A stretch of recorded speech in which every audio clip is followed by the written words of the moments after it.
Blood clot vibes, yes, family, large up yourself, big up yourself. It's the hostess with the mostest, selector, Selah Shalom's on the 1 and 2.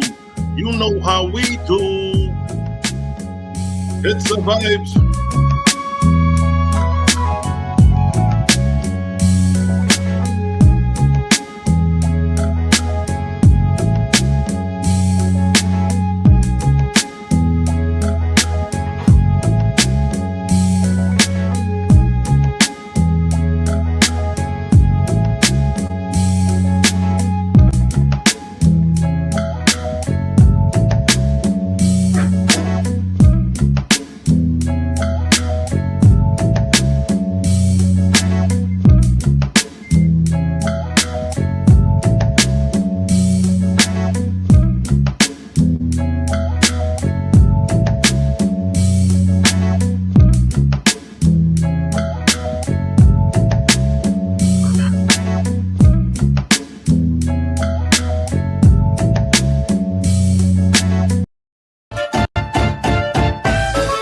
Bittersweet Herbals, where the taste is bitter, but the results are sweet.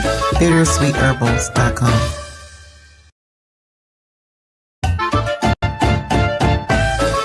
Bittersweet Herbals, where the taste is bitter, but the results are sweet. Bittersweetherbals.com.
Yes, family. Give me a 1 in the chat if I'm clear.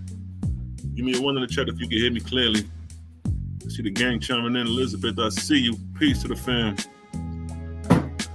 Kamani Media, peace to the righteous God. John, Messiah John. Yo, I'm gonna ship you out, John. Yeah, man, you should receive your item soon, or if it's not delivered already. Yes, I. Shamisha, what's good? Creative gang, just me in the building. Mahalia, where you say Mahalia? Interesting family trio. Big up yourself. Yeah, large up yourself for that day. You dig? The art and the artist. Peace to the righteous God. Who is the art and the artist? I wonder who that is, yo. Peace to the righteous God, nonetheless. You know, all right, we sounding good. Good. That's what it do. You know what I mean? Decided to come on a little late evening, you know. Yeah, finally finished up for the most part the European authorship of the Holy Bible. I hit Sarnetta off a little earlier with the thumbnail, the picture. Let him know the days I'm available. Just waiting to hear back so we can present that on his channel. You know what I mean? Despite all your effort. Lower that down a little bit. Babe. Yeah. So what we talking about? What's the topic? I ain't got no specific topic. I'm just jumping on because it's been a minute, yo. Anybody got any questions? You could throw them in the chat. If you want to hop on for a hot minute, talk, build. You know what I mean? We could do it. Throw the link in the chat. There you go. You know what I mean? Tampa, Florida. Peace to Tampa, Florida. In the building. I see you, King. I see you. So yeah, like I said, I'm putting together. Basically, it's done. You know, since everybody's on the you know, since these niggas ain't dealing with the Bible in the sense of scripture, right?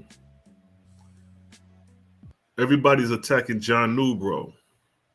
They attack the authorship of the Bible. Although we coming out the Bible showing these benefits and these value as far as, you know what I mean, science, the cosmogony in the Owaspy, the identifying a creator in separation from the gods. We showing benefits out the book. But every time we show benefits out the book, niggas start attacking the book externally. John Bilal Newbro was a Mason. He was a dentist. Ha ha ha ha ha. And then even the debate with even when Malachi Maccabee had the debate with Iz, Malachi Maccabee read over like 60 benefits from the Bible, chapter and verse. And the boy Iz ain't even go in the Bible, and they gave him the debate. You see what I'm saying? That was disingenuous, because if the debate is supposed to be based off what's inside the book, why are we dealing externally from the book? And it was the same thing with Zion. He spent most of his time outside the Bible instead of proving what's inside the Bible to validate how the Bible chapter and verse is better than the Owaspy chapter and verse.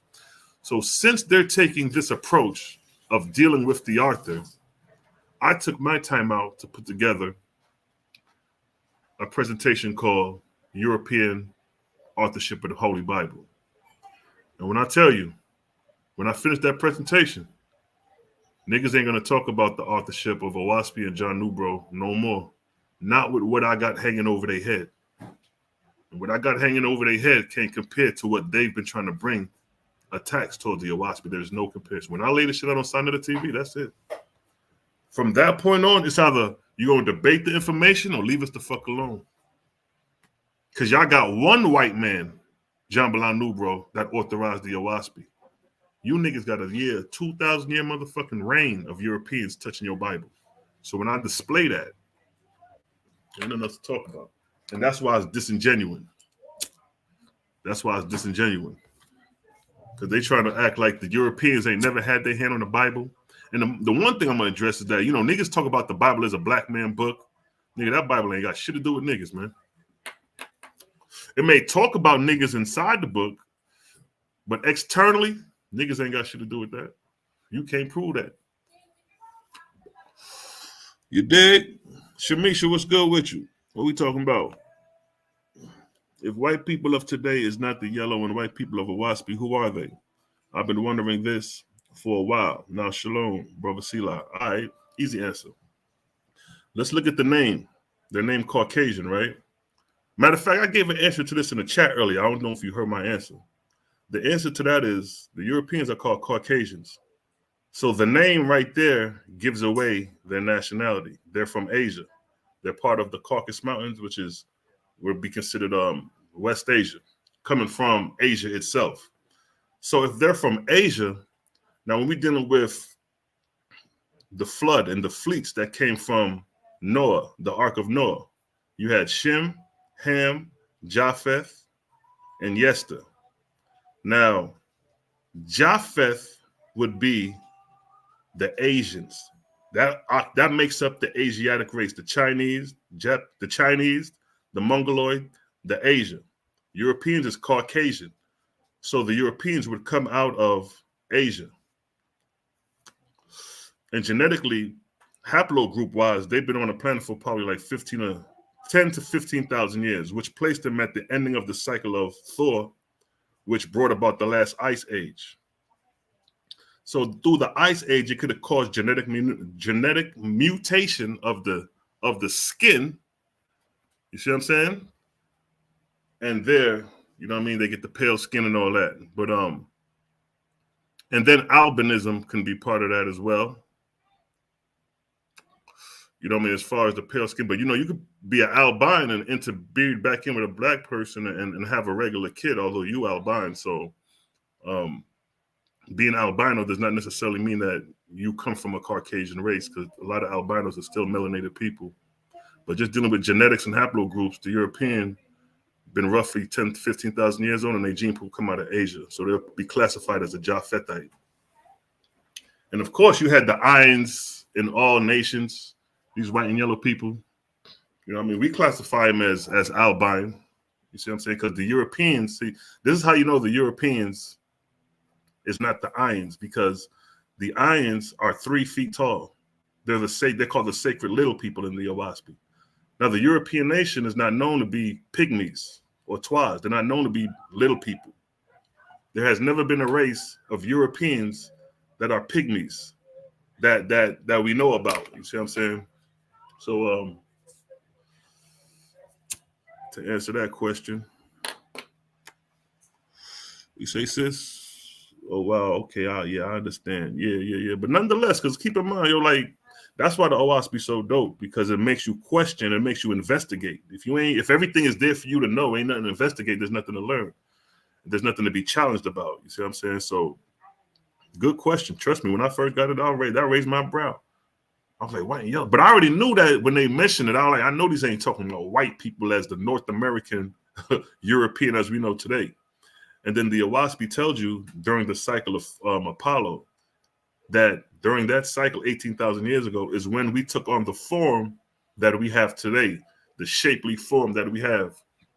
Prior to that, it was saying how man was had shorter legs, longer arms. Man wasn't fully developed upright, or fully developed in the sense of modern man, how we look now. Even when you look at some of these ancient races like the Homo florescens, they were a short people. They may have been 3 feet tall. You know what I mean? Peace to the God, Cosmo. I see you in the building. And then you got the see, let me pull the irons up real quick. Because that's the approach everybody who reads OWASP who's not for it is going to try to attack the irons and the drunks. But see, when you keep reading, it lets you know that the irons and the drunks interbred and created what you call the Ahuans. And the Ahuans is what you would classify as the copper-colored race. So the mixed breed between the two races created another gene pool or another race of people called the Ahuans, the copper-colored people. And then it is from that race that all the prophets sprang out of. From Abraham. Abraham was an Ahuan. Moses was an Ahuan. You see what I'm saying? So although they try to act like, oh, the irons are the chosen people of God, when you further read, you're going to see that the chosen people of God is mentioned as Abraham, Moses, Hiawatha, Yeshua, Po, Brahma. All these are Ahuan men. You see what I'm saying? So it's like the Creator's not stuck on race. You know what I mean? And another thing, the OWASP says that these races are extinct today. We carry the gene pool of these races, but for the most part, these races are extinct. Now, the Ayans were a short race of people. Now you have short races of people on the planet. Look at the Mexicans. Overall, the Mexicans are a short race of people. So you can see genetically that they may have kept that part of the gene pool with the height, they're being short. I am copper colored with long, coarse hair. I would fit the Ahuan description in the OWASP where it talks about those having coarse hair and copper colored. The North American Indian that the OWASP describes, or at least one of the tribes. You see what I'm saying? But that's crazy because the OWASP doesn't mention the European as we know it in the sense of Caucasian or pale skin. Because the OWASP said that the Ayans were white and yellow, in fact. So I was like, So when we did the knowledge, you know what I'm saying? We was like, yo, how can that make sense? Of people that's white and yellow and make it realistic? instead of spooky. So the only comparative thing that comes close to that is the picture of the albine. Where that? I just had it a second here too. That's the only thing that makes sense. You could argue it, you could disagree, but show me something else to validate that. You can't say the European, because the European only goes back to 10 or 15,000 years ago. The Owaspi is talking roughly 78,000 years ago. You see what I'm saying? So this is before the modern day European that they're talking about, these white and yellow people. See, if they read and they understand the arc cycles and place the time periods within the arc cycle, they would know, like, nah, they can't be talking about the Europeans because this predates the European. Hold up. Oh, my nigga Cosmo didn't put that pain in. Okay. I went back to the dot, Cosmo, and I see you added to it. Yes, yes, man. Big up to my nigga Cosmo. Big up to Daryl Cosmo. Malachi Maccabee. 4 Horsemen. Where's the other pictures I had with the shorties on there? Yeah, so, the Owaspi do talk about the interbreeding of the gene pools. It's strange. We get loud and clap on it. I trust me. I'm with the shits. I'm not embarrassed or feel intimidated because of that shit. I'll laugh with you, nigga. You know what I mean? So, it started with Asu, primitive man, which we would consider Arthropithecus, the man with the long, the depiction that they got in the Owaspi of Asu, it's a drawing.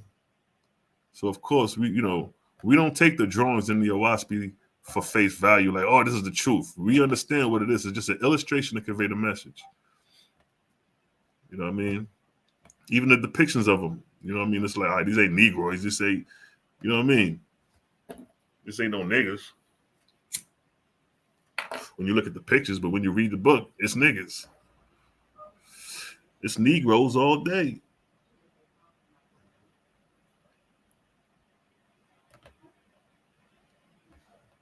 You dig?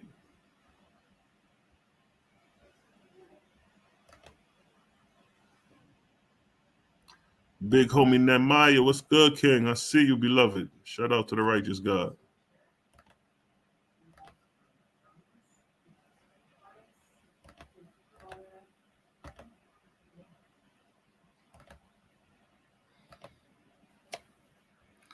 See,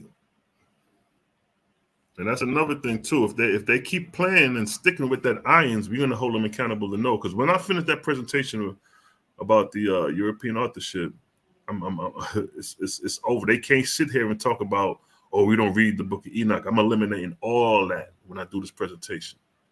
All that is gonna be out the window. All the canons is on the table. This is Noah, right? I mean, that's how Noah is described. I was really looking for the pictures of the shorties, but I couldn't find it. So look, see this shorty? She's white. This nigga right here is white and yellow.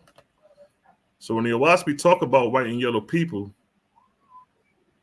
the only thing that could make sense is the albine. And the albine mean recessive gene. Now, it would make sense because according to how these people came about, the Irons, it was supposed to be an interbreeding of Asu and the host of Synthantes, the angels, or what we would classify today as extraterrestrial. You know what I mean? Non-human beings from this earth. And when they interbred with the primitive man, Asu, the gene, it wouldn't make sense that the gene would be recessive because this gene pool is not native to the planet. So it should be some disturbances in the genetics there somewhere. Maybe a recessive gene. But nonetheless, you see this description of the people being white and yellow. Look at the sister here. See that? Look at the sister here. Literally white. So when the Owaspi say there was white in fact, yeah, they say white in fact. Where that side note at? In the Owaspi, that side note. Is it here? Let me see.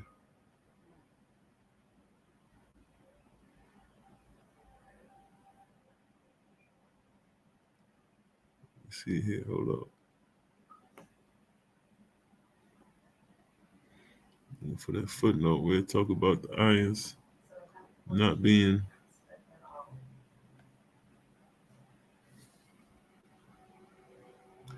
Yes, family. See, like this depiction here. Like, this is just an illustration. This is supposed to be the irons. This is supposed to be the Ahoans. This is supposed to be the yaks. But we're not taking this as face. Oh, this is how this is in real life, nigga. This is a drawing. You know what I'm saying? It just to show the genetic, the phenotypes. Long arms, stooped back, short legs. The iron's short, and the Ahoans kind of mid-range.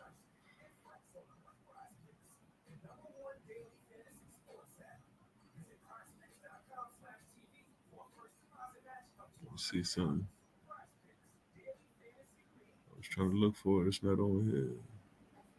All right, here you go right here. Now look right here. Look right here. Again, this is generalization. See? 2-4. Where reference is made as above to white people, it does not mean what we today call white people, meaning the European, but white in fact. Look what it say. But white in fact. This is white in fact right here. That's white in fact. Look at her shirt. Her shirt is white and her skin is white. But look at her. Does she look like a European? She's melanated. She would be considered a Negro, although she's white in fact. You can't argue this. You can't substitute this and tell me something else that the OWASP is telling me something else. When the side note is letting you know that no, the white man who wrote the book is telling you this ain't us. He could have easily switched the pen and said, yeah, the irons is, you know what I mean? The white and yellow people are the North American Europeans today. He could have easily wrote that. Just a stroke of the pen, and that could have been in there. But it's not. He's letting you know in the text right here that where it refers to white people, it says, where reference is made as above to white people, it does not mean what we today call white people, but white in fact, with white hair also. Who got white hair also? Look at that. Let me go back to the brother, because he definitely had the white hair.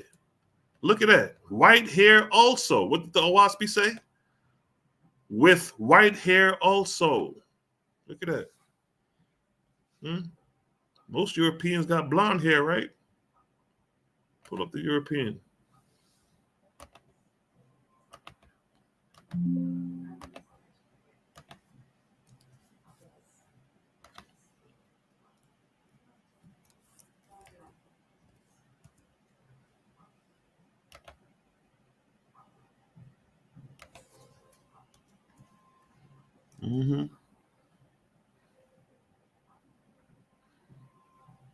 Just the Europe. Hold up. Did I put European? These are the Europeans right here.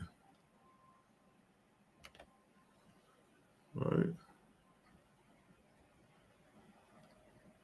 So when you read this, when you read OWASP, they're thinking of this. They're thinking of these people. But the OWASP said what? What did it say? Where reference is made as above to white people, it does not mean what we today call white people. This is today who we call white people. What the OWASP say?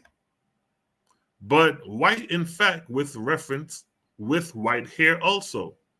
I don't see too much white hair here. I see they got black hair. I see a couple blonde hair. And look what it say. Europe, Japhetic, Aryan race. What did I tell you earlier, Mish? Did I tell you that they came out of Japhet? They came out of Asia. That's what they call Caucasian.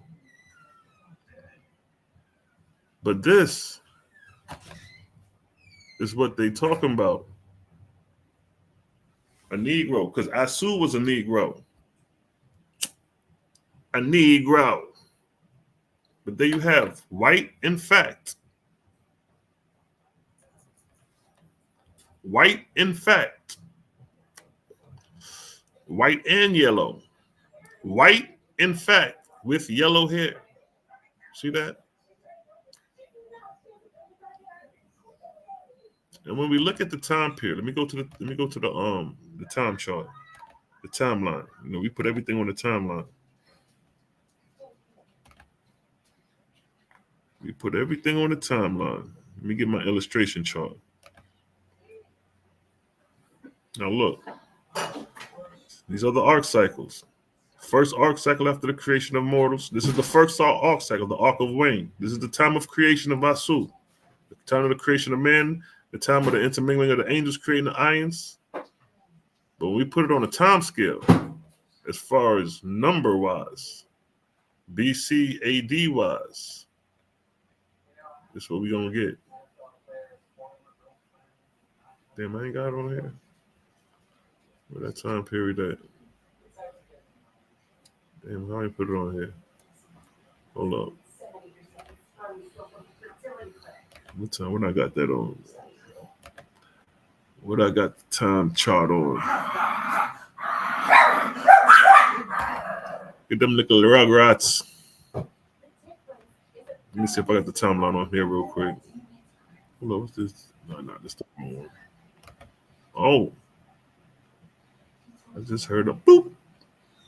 We'll hop on with the eye. Damn, hold up.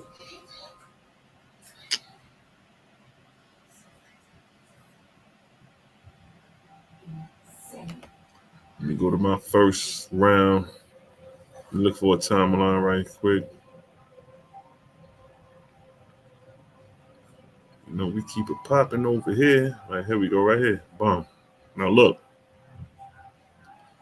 This is the timeline. Now, according to the Owaspi, Asu was created in the first arc cycle after the creation of man, and we placed a time period on it. That's around 71,553 BC. The Caucasian came around this time, around the 20th, 21st arc cycle. 10 to 15,000 years ago is when the Caucasian came, during the cycle of Thor, around that time, around the last ice age. But man was created 553 BC. So we're talking about, when Owaspi is talking about Asu, is talking about that time period back then. So the Caucasian wasn't even on the scene yet as a race of people. And then the Owaspi is letting you know that these white people are not what we know as European today. So that should raise your eyebrow. The damn book is telling you it's not them. So now we got to be like, well, who is it? There ain't no other race outside of that but the Negro, and they come in all shades of color. And here's the proof that they come in all shades of color right here. From the blackest to the blackest to the whitest of the whitest. But they melanated. Look at this goddess. Which one of you niggas gonna smash that? Nigga, stop playing. And have kids with this. You know you would. Stop playing with me.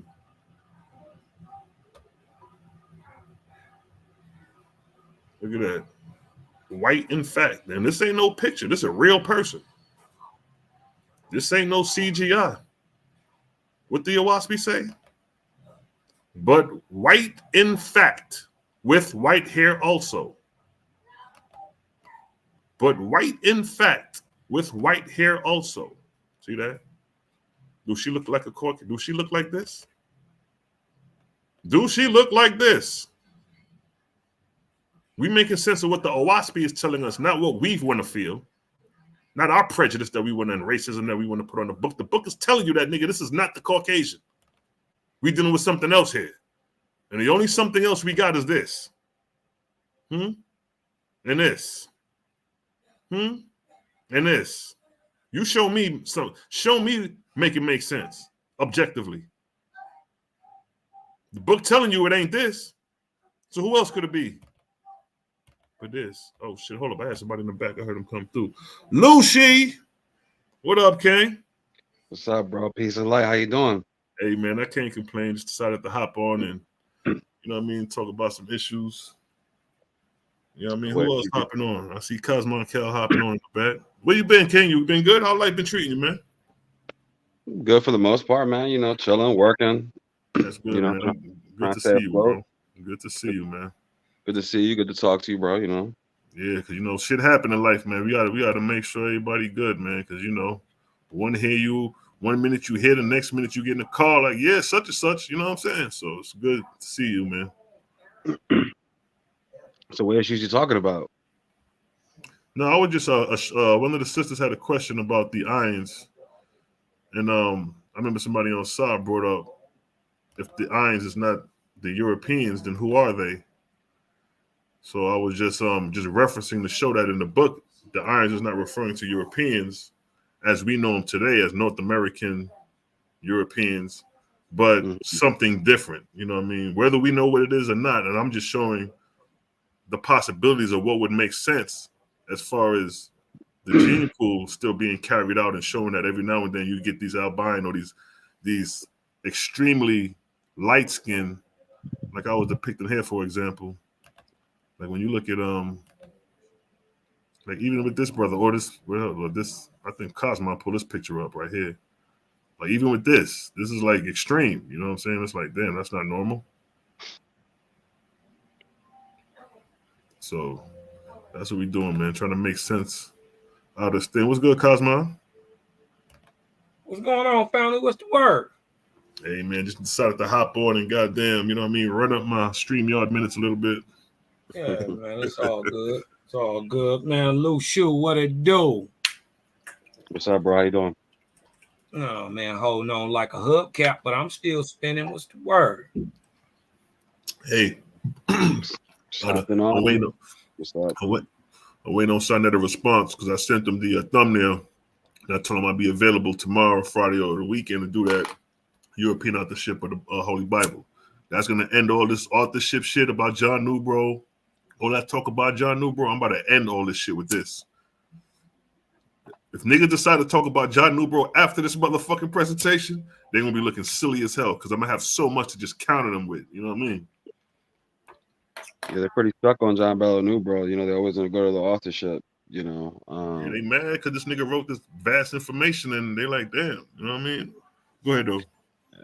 That's what they're going to do, man. That's all they can really hold on to at the end of the day. That's why I just deal with the science of the book, you know what I mean? The facts, the historical accuracies of it or whatever. Right. You know what I mean? And then you tell cats at the same time it's not a perfect book. If it has errors, that's bound to happen. You know, you dig what I'm saying? But yeah, so then that's what I tell you. Like, we this is information. It's like even the OWASP be like, no, this book is not immaculate. So we're not telling people like, look, this is the best book. We saying like, nigga, this book right here is what the Bible's supposed to be saying. You know what I mean? The Bible's supposed to be telling us about a creator. The Bible's supposed to be telling us about sticking to the word of the creator and not going against and testing the spirit and validating the test like Abraham did. You know what I mean? So the OWASP, so it's like, damn. So, you know, it's put to the challenge. You know what I mean? Put the shit on the chopping block. I tell people about the OWASP, bro, that the best way I can describe it, it's a book for the inquiring mind. Facts. It's not something that you necessarily need for your salvation. Right. But if you inquire of spiritual things and heavenly things, it's a good book to get into. You know what I mean? It's like it says in the book, it's the first fruits of all the New Age material of the books of enlightenment. You dig what I'm saying? So you don't need it for salvation.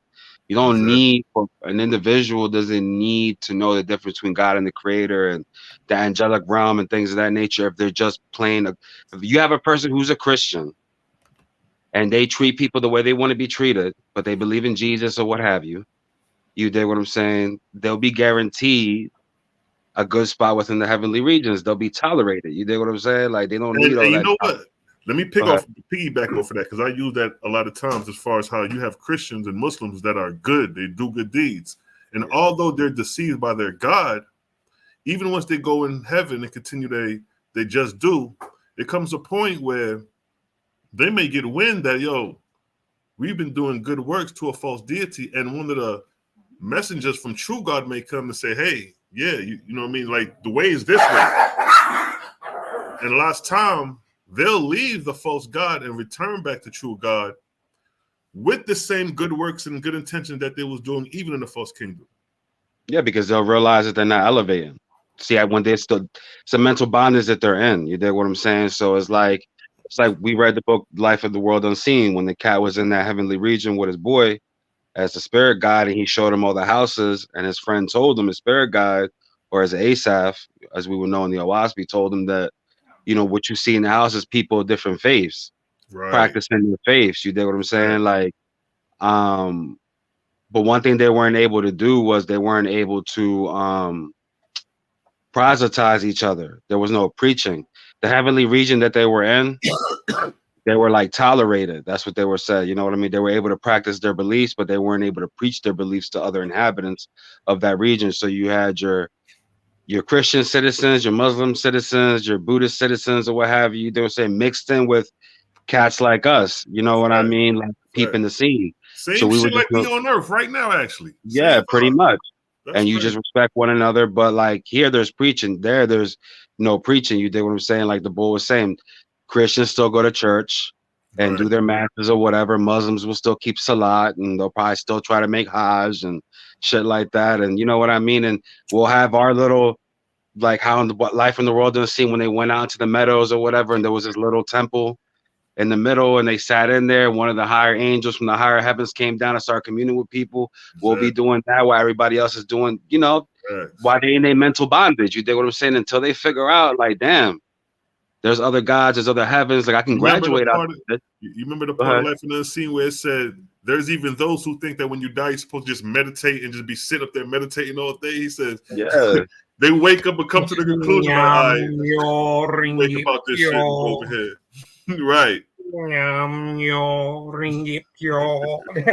all they do all day. Holy. Yeah, the holy. It's up to the individual at the end of the day. But they want to get out of that, that's up to them. You know what I mean? But it's a mental bondage. They're not in a bad place, but they pretty much are stagnating. And we know plenty of stories like that in the Owaspi. We have gods that stagnate. You know, Fragga Patty dealt with a team of Elohim that were in the heavens somewhere that they didn't want to elevate, and then want to go down the mortals and the lower gods. You know what I mean? They were good where they were at because they were scared to be molested by false gods. You dig what I'm saying? So it's like, that's your choice. You could be like that. You could be alone somewhere. You can be an organization. You can rise. You can degrade. You can stagnate. The choice is yours. You know what I mean? I just think that thought is unbelievable to most people that are bound to the organized. And that was slick how Jehovah used Fragga Patty to entice Hoab to step that shit up.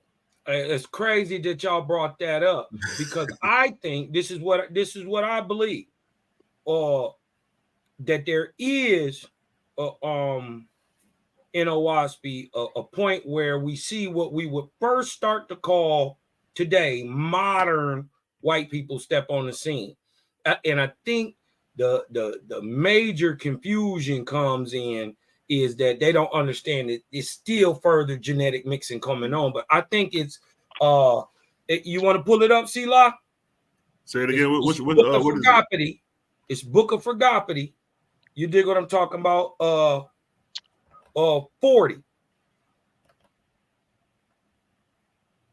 Book of Fragapity 40. I think this is when what we would call modern white folks step up on the scene. And it's just so crazy that I was talking to a dude named Longo, right? Who's you know, a big history buff. He said that people like him didn't step up on the scene till 65. But I said about how long? He said we've been about here about 6,500 years. I thought that was interesting that he said that, because that leads us right back to the founding of Europa with the goddess Europa. Right before the change of the Green Sahara, 4,500 BC, we see the copper people going into Europe from the Middle East, from northern Arabia, northern Africa, and the surrounding Caucasus, even Turkey and Anatolian regions, back into Western Europe. You dig what I'm talking about? And that they didn't follow that genetic trail. And if you go to one, hey, you're gonna read it. You can see the screen. Yeah. Where you want? What verse? You started from 1? Yeah. You can start from. Yeah, we could just start from 1 or 2. He's dealing with Europa here. Yeah. And the founding of Europa, because she's gonna say that these are the last Stone Age people on the earth. These could be in the Neanderthals too. It definitely is, and I would say it's a mix down from Neanderthal and the Iron and the Druk, who was already in Europe. Right.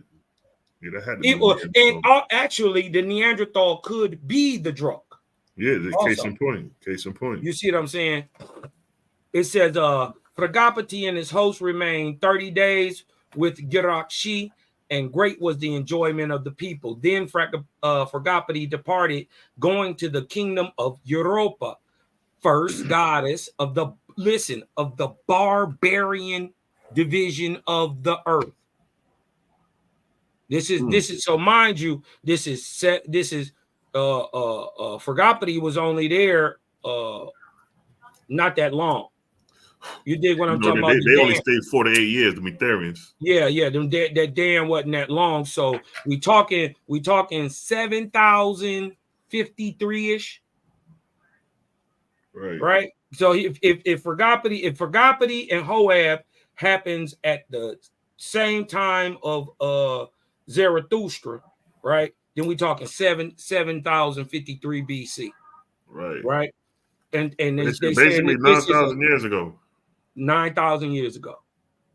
9,000 years before the Cosmine era. Right. Yeah, and put a cap of 10,000 on it. And that's what I said. I said the Europeans came on the scene roughly 10 to 15,000 years ago. And then not only that, Cosmine, this may feed your neck right here, that they came on the scene during the time the last ice age, the end of the cycle of Asar. Thor.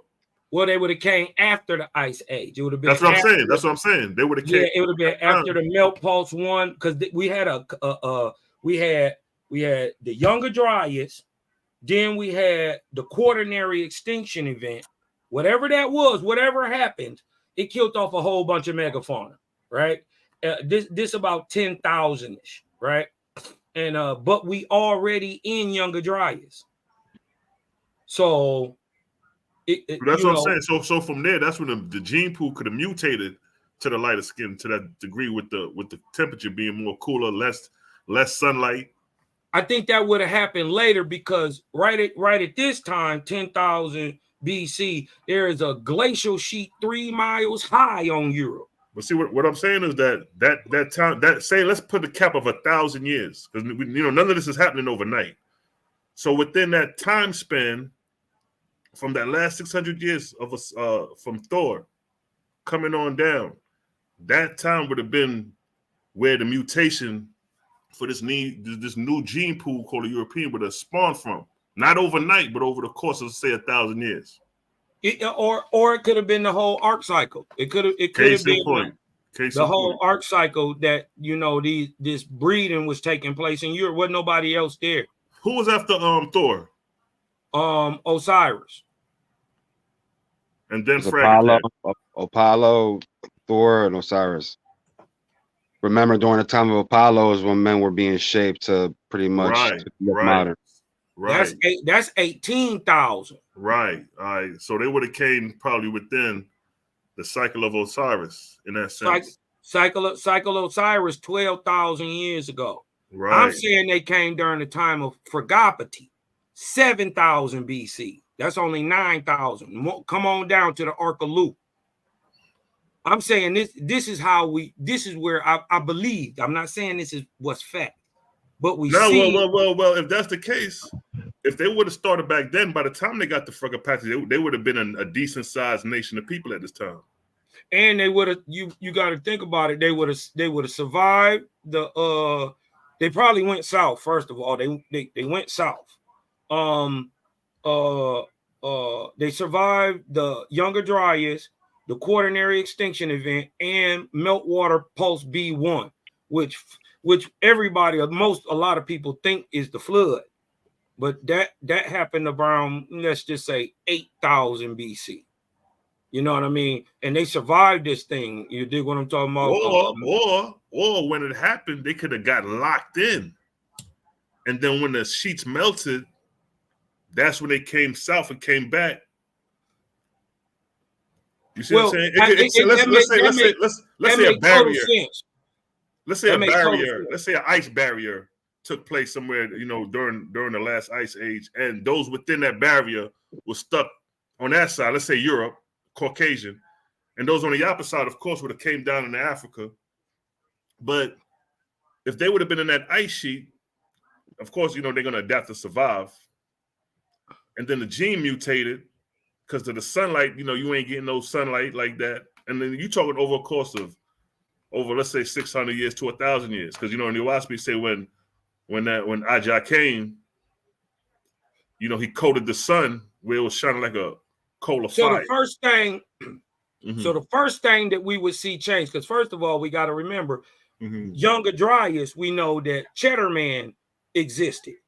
Cheddar Man was dark as anybody on this thing. He had the good hair like Louis and blue eyes. So the first genetic you probably would have seen, and this makes sense why you're saying that, because first of all, there is a mega ice sheet on top of Europe at this time. So, and then another hint that you might totally be correct is in the book of the Lost Book of King Og. Og says him and Nimrod shared the plain of Shinar that rode all the way like to Turkey area. You dig what I'm talking about? But behind a barrier, they found people there that they didn't even know was there. You dig what I'm talking about? And that is in further Western and Northern Europe. They didn't even know them people was there. It makes sense because if Japheth and them would have migrated from China coming into Asia, and then from Asia migrating into Russia and coming to Western Europe and over there by Macedonia, Italy, and all that, essentially them niggas been there. It's just that they wasn't part of our history. We ain't found out about them. Like you say in the book of Og, the nigga went over there and they found that they didn't even know they was there, and then they know they was there. Right, and then when the Macedonians or the Ptolemies took over, it was a shock to niggas. Like, where these niggas come from? You see what I'm saying? We didn't even know they was up there. And think about how hard it would have been to travel. Let's just say 1,000 miles. Facts. Look how hard it is now to travel in the car. Yeah. Niggas be tired in the car, cramped up. You drive 8 hours straight. You hop out the car, nigga, your body aching. So you can imagine if niggas is walking and they ain't no GPS. Niggas don't know where they at really. You know what I'm saying? Niggas ain't got maps. And look at this. Look at this here. Look at this here. Where you at? Verse 2 or what? I'm right here. It say the voice of Jehovah or the Creator had been with her, Europa. Matter of fact, run it from the top one more time. Okay, Phregapati and his hosts remained 30 days with Gerakshi.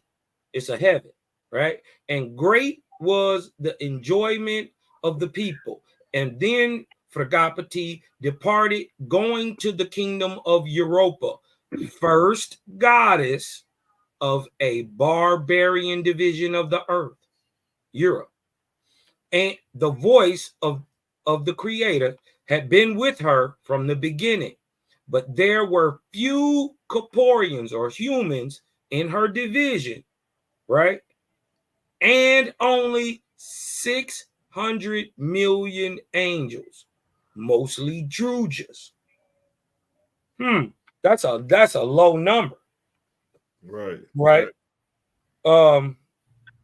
Nevertheless, Yahweh said to Europa, you shall found here a kingdom in my name, and it shall become mighty on heaven and earth.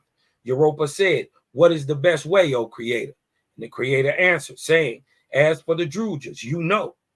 But as for the Corporians, behold, they have neither copper nor iron, but use stone. So this shows that these are still Paleolithic people. They still in the caves. They still you know what? That's a death blow right there to anybody to you know, like look, nigga, we talking about the Paleolithical age, the Stone Age, my nigga. You see what I'm saying?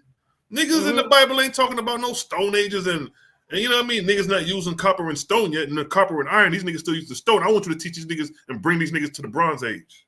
Man, this 9,000 BC, this before the Bronze Age. Case in point. He about the creator is saving these people by amalgamating of people in there. This is the first time Europe gets saved.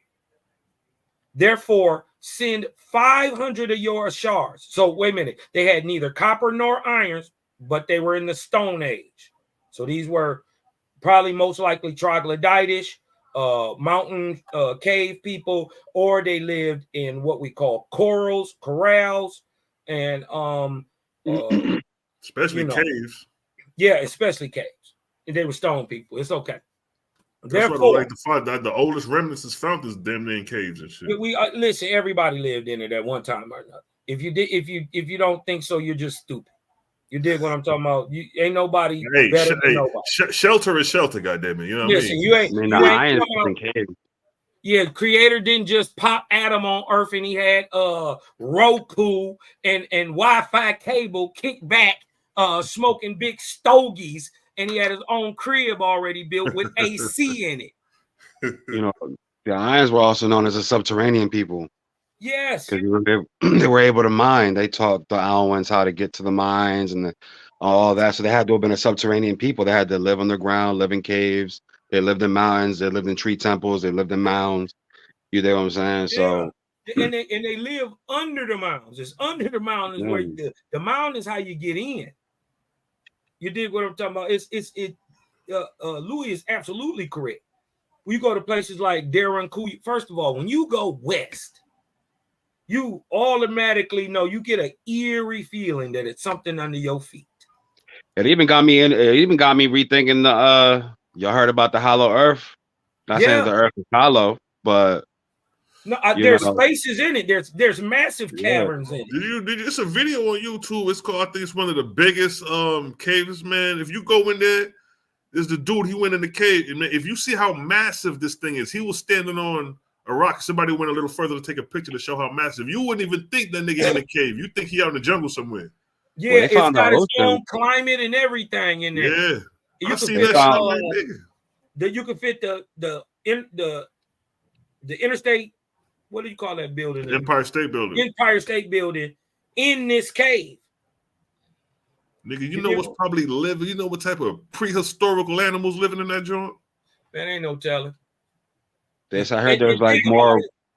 Go ahead, bro. No, I heard there's more ocean water. There's like an ocean underneath the ocean. There's more water underneath the crust of the earth than there's the ocean. I thought that was wild. They killed the dude who brought that out. He brought out that there was a lake under the ocean and shit, and he died in a helicopter accident. Yeah, they got different densities of water. You dig what I'm talking about? It makes sense that under that much pressure, that the salinity of the water at the bottom would, first of all, be so dense, it'd be toxic. It would be toxic, even if you could, because I don't think you'll be, unless you're spinning, I don't think you can get in that deeper water. Unless you're already vortexing, like you say, it's so dense it just spring you back off. You're gonna bounce right back off. It's too dense. You dig what I'm talking about? And then think about this. Pond under that shit. It's a pond up under that. That's one of the Pan's lakes right there and shit. Sheesh. You did. That's probably where them USOs be going. Remember them stories about the USOs? Hold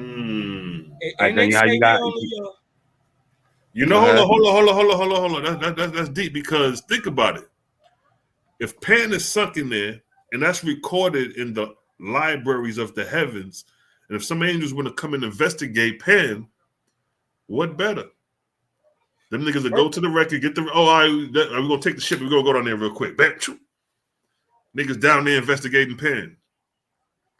And when the Wasp say the Pan gonna be revealed, I'm still stuck on like, nigga, is it revealed in the sense that, okay, we know like how we know now, or is a chunk of that motherfucker about to pop up off the ground and float back up in the Pacific? I don't think it's gonna do that, because that'll fuck up the planet if I'm not mistaken, in the book of 8th, it says a mighty continent was cut from its fastings, never to rise again. Right. You dig what I'm talking about? So if it rose, that make Jah a liar.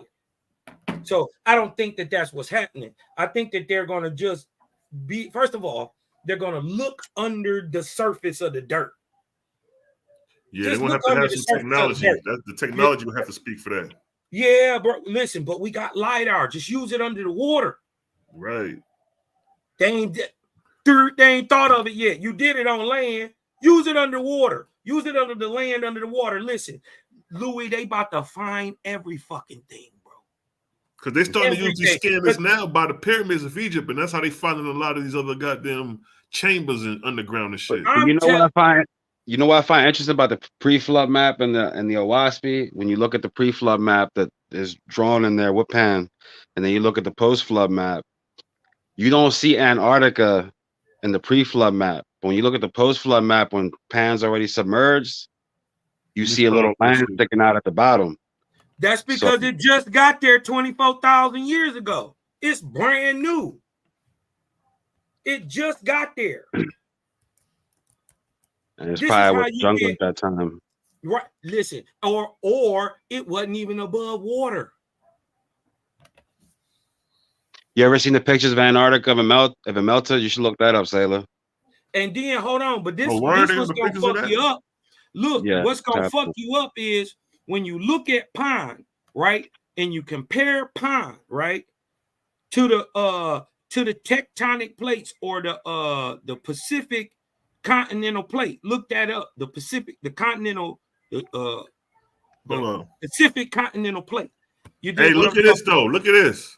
Hold up. Look at Africa. Look at the Sahara. Yeah, that shit is water. Ocean. Lake that Chad. Shit is a damn water. It was bigger. Yeah, that's when Lake Chad was like an ocean. Yeah. Right. Look, and then look at America. Yeah. Look at America. Look at all this water right here. Europe. Look at Europe. Look how massive it is. That shit, this whole top part, look at this shit that's sticking over here left to Greenland. None of that is there. Shit, look at South America. Look at that. That's crazy. But you know that map is also not the scale, but for the most part, yeah. That's what it looks like. Yeah, you know. Look at Pan compared to Africa. What I'm telling you is look at the continental plate.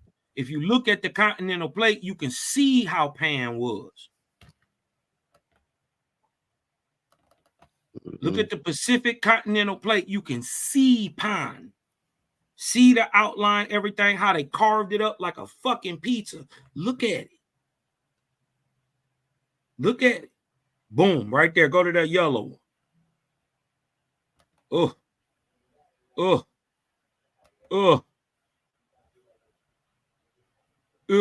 Get the Ring of Fire. Look at it. That's ugly. Listen, what I'm telling you, see that? See this? All this part where the Ring of Fire is at the top, all the way down here to where the Antarctic plate stopped down here at the bottom of this plate right here. If you go down right there where you at, down there, all that's pine. All over here by the Nazca plate, all next to America. All that is all over here where the Marianas Trench is, all the way over here to the east. You see what I'm saying? All that's pine. All of it, bro. Look how big that shit is compared to Africa, yo. Nigga, it's about that's the biggest continent. Telling people it's about 4-5 Africans. It's about 4 Africans, bro. That was the biggest continent on the Africans. Yo, the creator took away the biggest continent on the planet. Oh, niggas. Come on, bro. How big was the heaven then? I think the closest continent to how Pan probably was is Australia. There's a lot of strange things in Australia. Yeah, weird stuff. Diverse life. All these islands. And then these islands. Look, right there. Because see where if you go right to the left a little bit, Selah, to your left, that's Marianas. Over up a little bit, up, right there. Right where the red dots is. See the red dots? Right there. That's Marianas. Right? That's the Marianas Trench. It was carved from way over here. You can see it cracked. Literally, watch where it was at. This is where the tube that was around the pond severed it from the land. You can see it. Look And how not big only that that- thing is next to America. How many South Americas you could fit in there? Not only that, check this. The South Island, the East Island of Pacific is over here. That's the niggas with the white hair. The niggas with the little kids with the blonde hair. Yeah, that's Southeast Asia. That's where it like Louis was saying, Australia got some weird shit, but them Southeast Islands, they even weirder.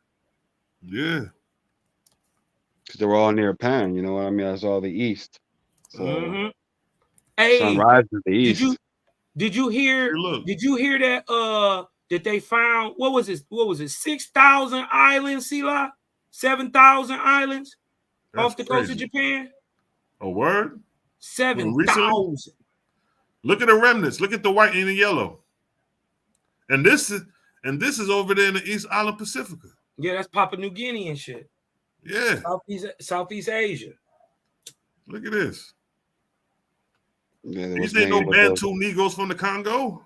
No, it was made with the look at this. Look at this Super Saiyan right here, man. Come on, man. Those white and yellow, in fact. They're messing with us. They're messing around with those Denisovans over there. Yeah, and that right there. No, that's your Denisovan right here with this blonde hair and this chocolate skin right there, Selah. That's your Denisovan. Am I lying? Hey, is that what you think one is too, Louis? Is that the Denisovan genetic right there? I think. Oh yeah, well, the Asians, East Asians have Denisovan. You know what I'm saying? So they probably don't look too much different, you know. So yeah. Look at that, man. See, white and yellow. See, they come from this region right here. And they have no genetic affinities to Africans either. None. Look at this motherfucker right here, yo. That's why I don't believe in out of Africa theory. You know what I'm saying? Because those people don't have no. And there's other people that look Congoid as shit. Yeah. In areas that have no genetic affinity to Africans. Australians, them niggas look. The Adamese, the Jarara, they look like they will be Bantu type niggas, but they ain't never been to Africa. Also Sentinel Island. And they predate being in that place than the so-called out of Africa expansion theory. You know what I mean? They saying they was that they left out of Africa 70,000 years ago or whatever. Them people had already been there 70,000. You could tell. You could tell by looking at them that their ancestors at one point were made and were super archaics because that's why they have those features. Yeah, exactly. They still got the archaic features. Yeah, they're super archaics. So when you start having archaic looking features and shit like that, I already know what the archaic looking features are. So when I talk about anthropology, it's easy. You know what I mean? Like, prognathism, the midpoint of the face protrudes. Full lips is a modern trait. The lack of lips is a primitive trait. But a big mouth with big teeth, that's a primitive trait. A small mouth is a modern trait. The bridal ridge over the eye. The brow ridge, the square jaw, the square mandible. Yeah, and lack of a forehead. I believe this is the cut closest to what the Australian is probably the closest cut to what the Denisovan probably was. I do. You're drunk right there and shit. We definitely got to talk there. I'm gonna say that's well. Remember the Ahawans came in on stage. It was a drug though. He ain't necessarily got to be a drug. Oh, I mean, the Denisovan would be a drug. Yeah, but I don't know, man. You know, because meaning in the sense of black and brown. But them people would be Ahawans. They would be Anguis. Yeah, but that's still drunk though. That's still drunk, and then sometimes the drunk could come out more than the Ahuan gene in the gene pool. The feature could be stronger with the drunk compared to, let's say, you know what I mean, or vice versa. That's that archaic human feature you talking about. Right. Yeah, it could be manifest in two ways. It could be manifest physically, like me and Selah, we talked about this a while ago, where it's like you can have a person that looks really archaic, like they'll have archaic features, but they'll be peaceful, spiritual, stuff like that. And you have a person who's modern looking, you know what I mean, but be like savage, you know what I mean, almost barbaric in a way, you know what I'm saying? So that's why those terms, you don't use them physically no more, because it's more of a spiritual aspect. But back in the day, it was both, you know what I'm saying? It was a sign of the behavior and also of the primitive trait. But when it comes to Ahoans, I'm starting to think the Neanderthals were actually Ahoans, because one, they said at the early times Ahoans came in all shapes and sizes, but the earliest points we talked about the Ahoans, they call them the short-legged race. And I found that interesting. I read over that a few times, but Neanderthals are known to have short legs and a stocky build. And also the But fact that Neanderthals were able to bury their dead, they had language, but they were still xenophobic, so they had Druk traits. So I feel that Neanderthals are really, in reality, are just Ahoans that are fallen, that made it with the Druk population, and these are the Nephilim. But they're not too primitive in the sense that they don't use language, they don't clothe themselves, because they did clothe themselves. They did speak, they did bury their dead. They had spiritual practices, they wore jewelry and things of that nature. So they had some type of sophistication, but they just Well, wasn't. look what you be bringing up, Louis. yeah, bro, that's About the this Neanderthal. That's not it's a man. It is a man. It is a man, but he is super archaic. because you know, like you be saying, He is a beast. like No, you- that's archaic. That wouldn't be considered super archaic. When you look at Homo erectus and habilis, that's a super archaic. But I know what you mean when you say super archaic by Yeah, the I mean, feature. I'm just saying he old as hell. That nigga old. Because like He you were been around saying, for the a minute. hippocampus That's is not dealing with the intelligence. So it's like if that's not developed in the skull, like you can tell by the skull, like the frontal lobes. You know, the frontal lobes a lot of times it wasn't fully developed. Listen, Like, and look, the thing is, we could have never took on Neanderthal hand to hand. This is why we certain men must have did and breed with them. They bred with them, but we had to outthink them people because they weren't like dummies. You did what I'm talking about, but you couldn't have lived with a Neanderthal. You did No, they what were I'm talking about. xenophobic. Yeah, they were beasts. These boys wasn't no joke. You dig what I'm talking about? This is in many parts, this is animal man. now check it. Look, the frontal lobe is dealt Mhm. with higher cognitive functions such as memory, motion, impulse control, problem solving, social interaction, and motor function. Now, when we look at the skulls, They lack the frontal lobe. case in They point, have that's no what I'm getting to. forehead. Case Yeah. in point, that's what I'm getting to. Mm-hmm. Look at the Neanderthal skulls. Matter of fact, let me put it in so I'll make sure that's the. If that frontal lobe is shy, when they talk about them drunks couldn't get or whatever, it was because the frontal lobe wasn't fully developed. Look And at they it. also It's lack pushed empathy. back. It's pushed back like a mug. Exactly. Look at that. Exactly. They also lack empathy. They were savage, bro. But also, let's just say it's 60,000 BC. Dude, it's savage going on. Ain't nothing but the whole earth is savage. And it's massive animals on the planet. This is a Homo Massive sapien animals. skull, and this is a Neanderthal skull. Yeah, they're not too far apart though. You know what I'm saying? Like Neanderthals weren't that much. They weren't like that primitive though. That's the whole thing. Cause look at the brain. You know what I mean? Like they have. But you can see Cro-Magnon the came lobe is there. behind them, and Cro-Magnon did a number to them boys. Oh yeah, because Cro-Magnon they had better tools. You know what I'm saying? They use bow and arrow. I believe they were fully Ahuan. This is what I'm saying. I believe Cro-Magnon were Ahuans. This is a Druk. I think the Neanderthals are Druks. You know, ground people. You dig what I'm talking about? I think Neanderthals are just a Druk mix because you got to remember the Ahuans mix. Oh, yeah, they mixed. They disappeared. They came into the world 3 times. So that means that they retrobred twice. And that's how the Neanderthals came about, was because these were Ahuans at one point that retrobred and they became these savage people or whatever. But in the Owaspy, the Ahuans are called the short-legged race. One time. Their arms are long. But remember, they still giants. Oh yeah, of course. Well, they're going to be giants to the Ahin people. Yeah, and I'm sure they were giant. 6 foot and over that. But that's what I'm saying. They were the short-legged race. Short-legged Neanderthals are known to have short legs. You dig what I'm saying? Like not Cro-Magnons. Which one of these niggas is Asu? I think Asu would be more like Homo heidelbergensis, Homo erectus. What about the You said Asu? Australopithecus? Yeah. Yeah, Asu would be more like Ardipithecus ramidus, Australopithecus. To They the me, ones with the long arms and shit. yeah, they're the ones that look more primitive. You dig what I'm saying? shit. I Homo think erectus ain't primitive. no, he's primitive, of course, but that's a mix. You dig what I'm saying? That is a drug, but that's not. So I don't look at that as. I think Asu. that might be. And then look.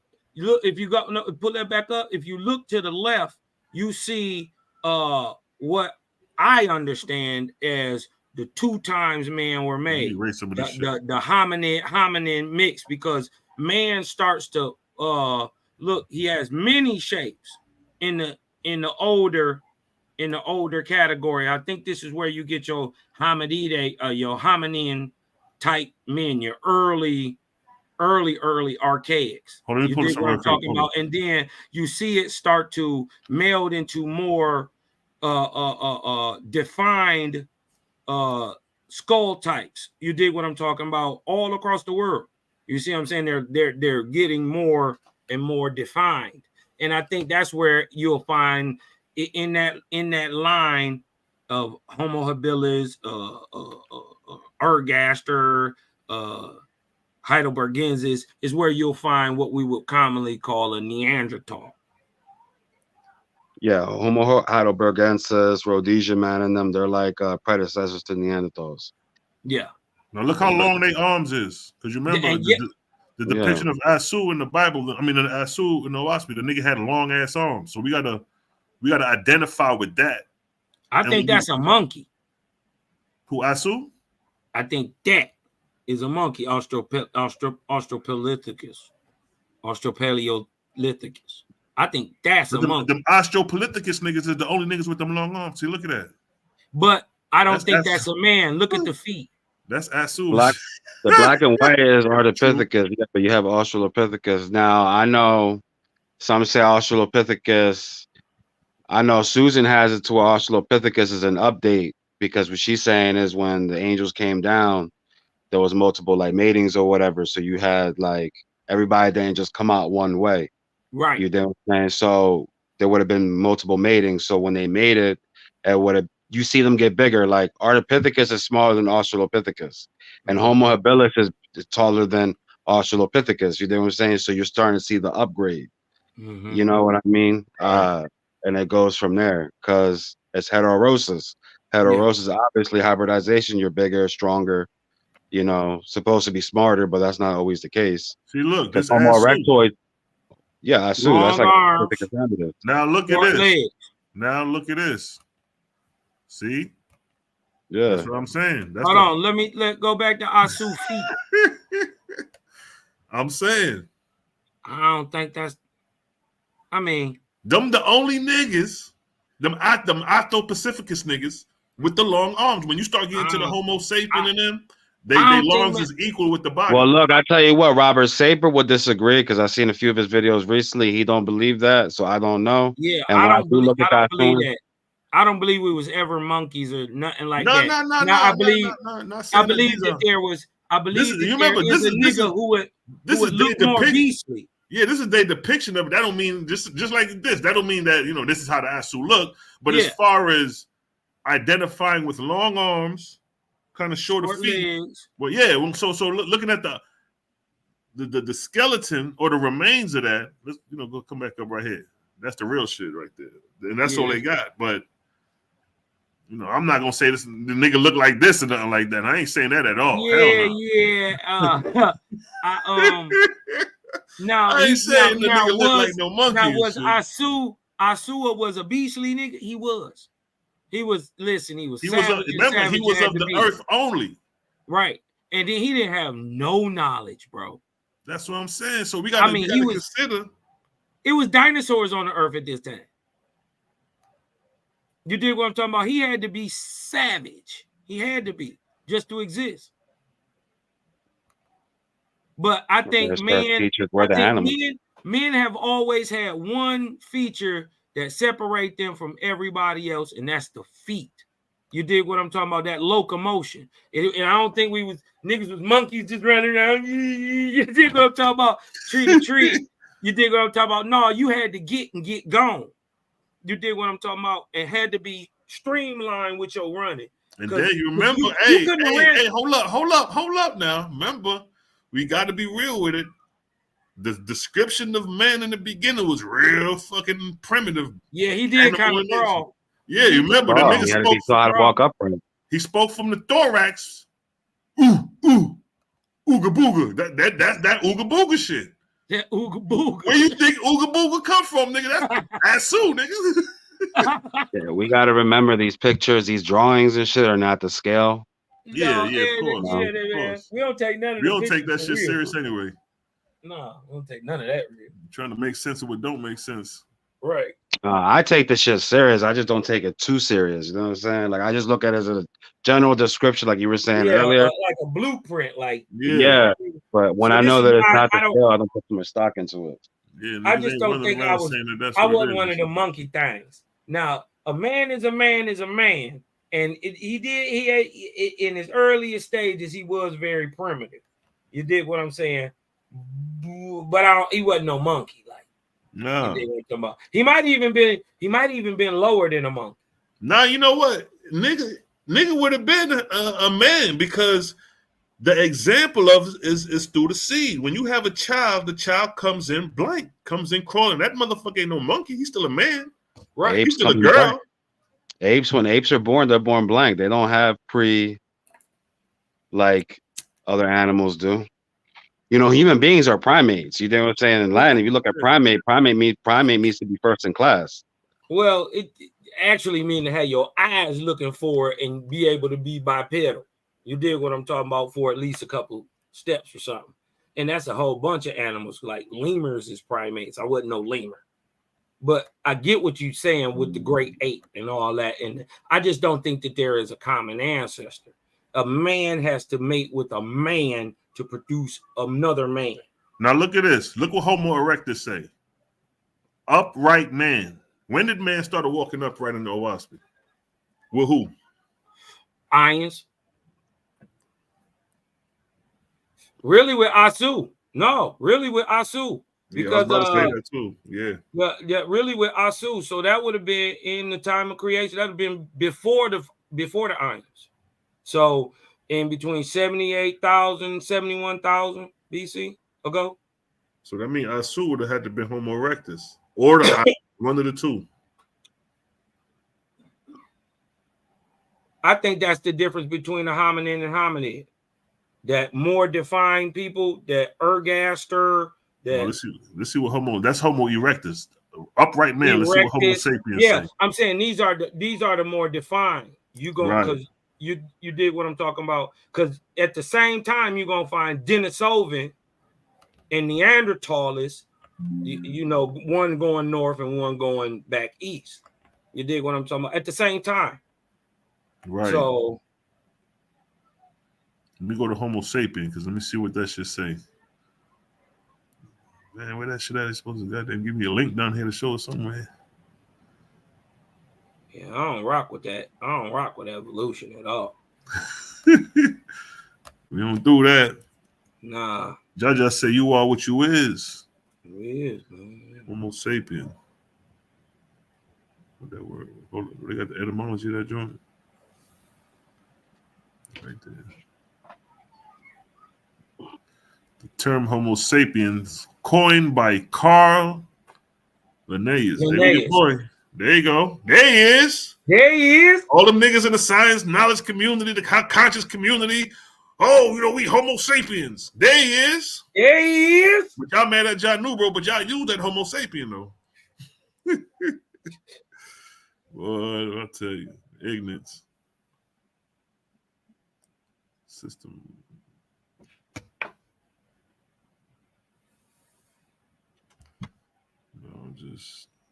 All right, there. That's what I was looking for.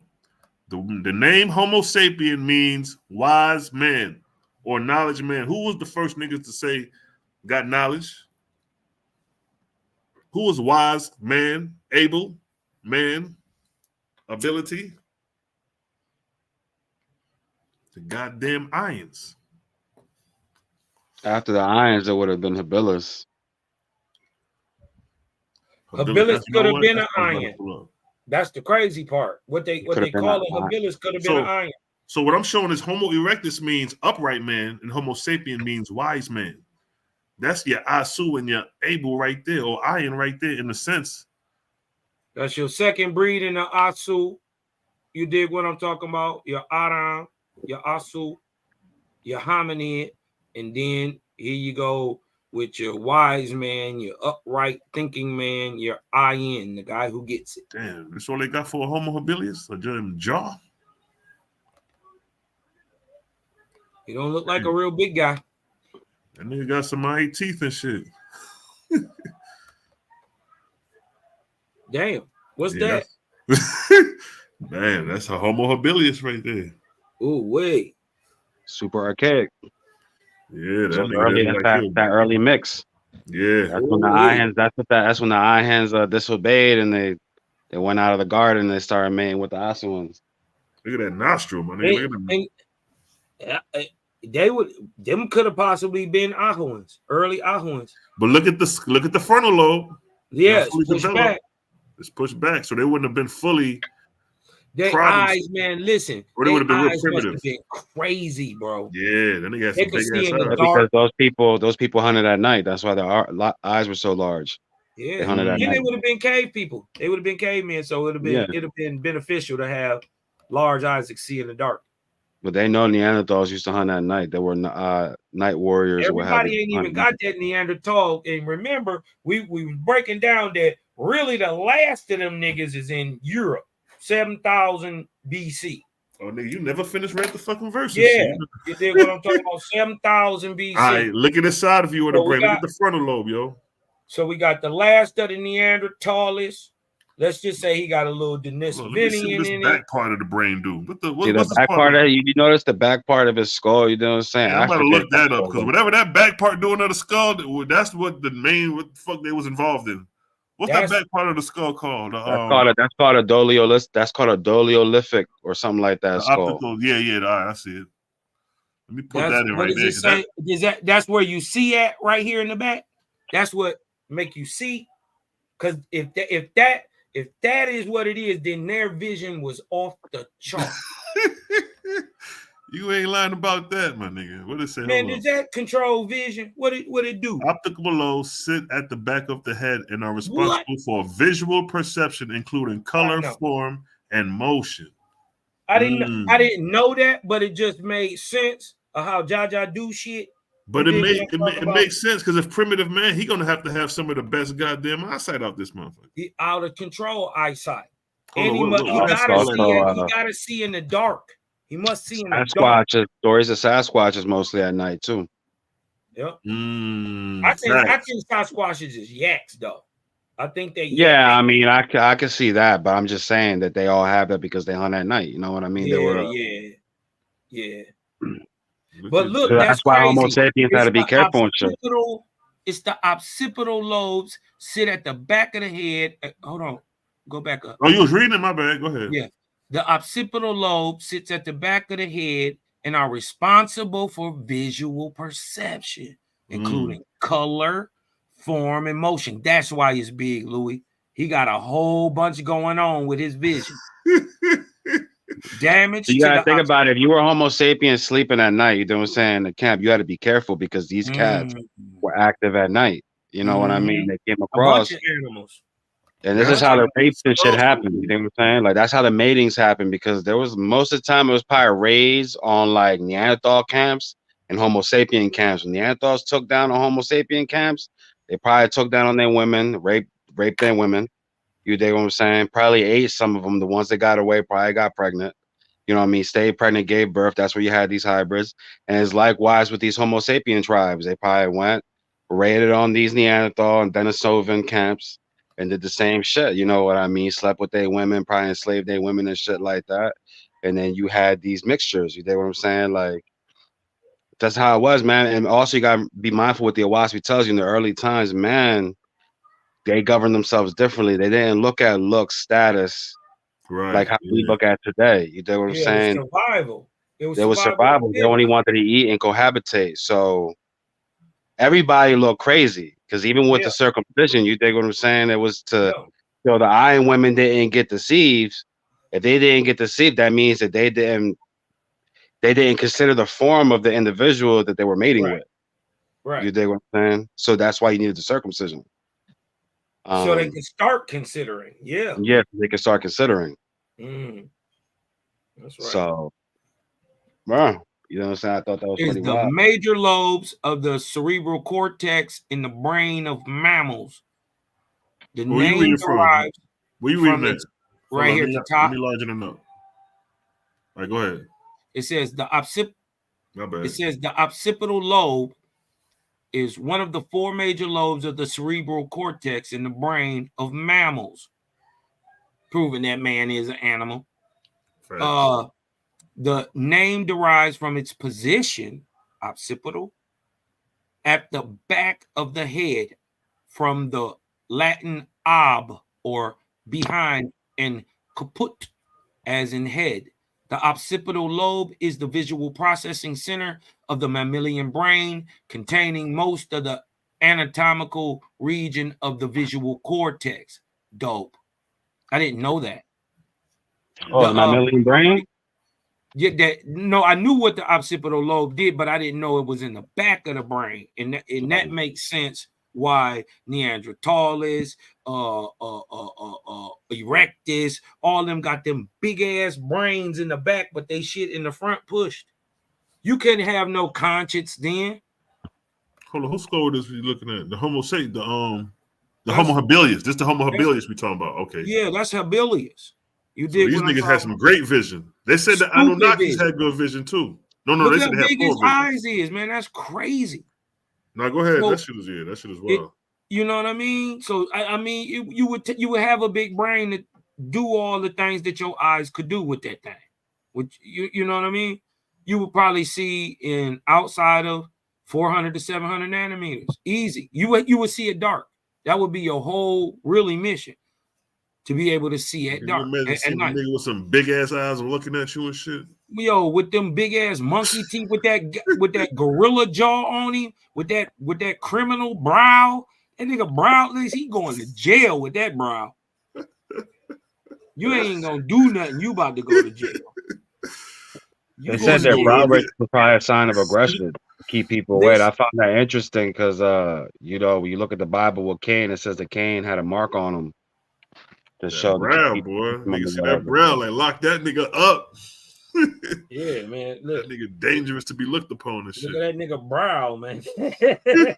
When you read the book of Jasher, Cain is in the field. When you read the book of Jasher, and Lamech is with his with his son, and they're out there with the bow and arrow in the field. And Lamech's son sees Cain, but doesn't know that it's Cain out in like the field and shit. He said he looked like a wild animal, and he had his father shoot him. And then his father found out that it was Cain, and then he killed his son. You know what I'm saying? That's how the story goes. But I thought that was interesting.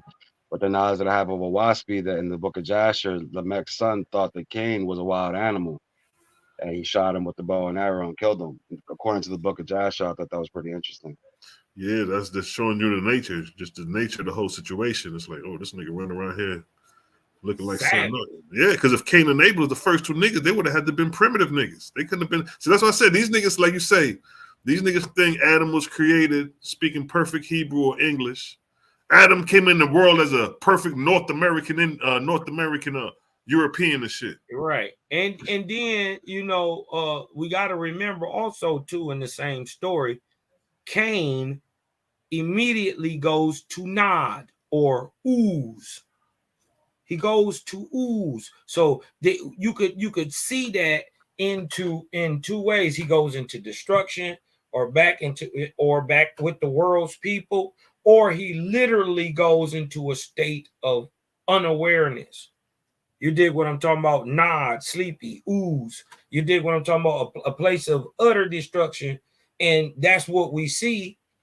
Shit, in the 16th arc cycle, 27,000 BC per se.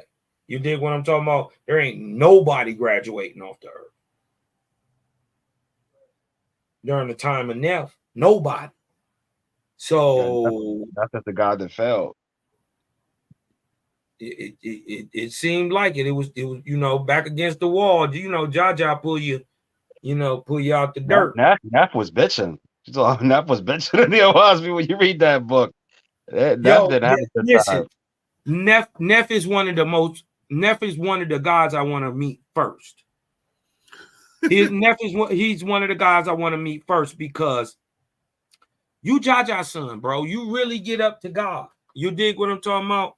And it's dark out here, man. I mean, it's really and Jaja ain't picking up the phone.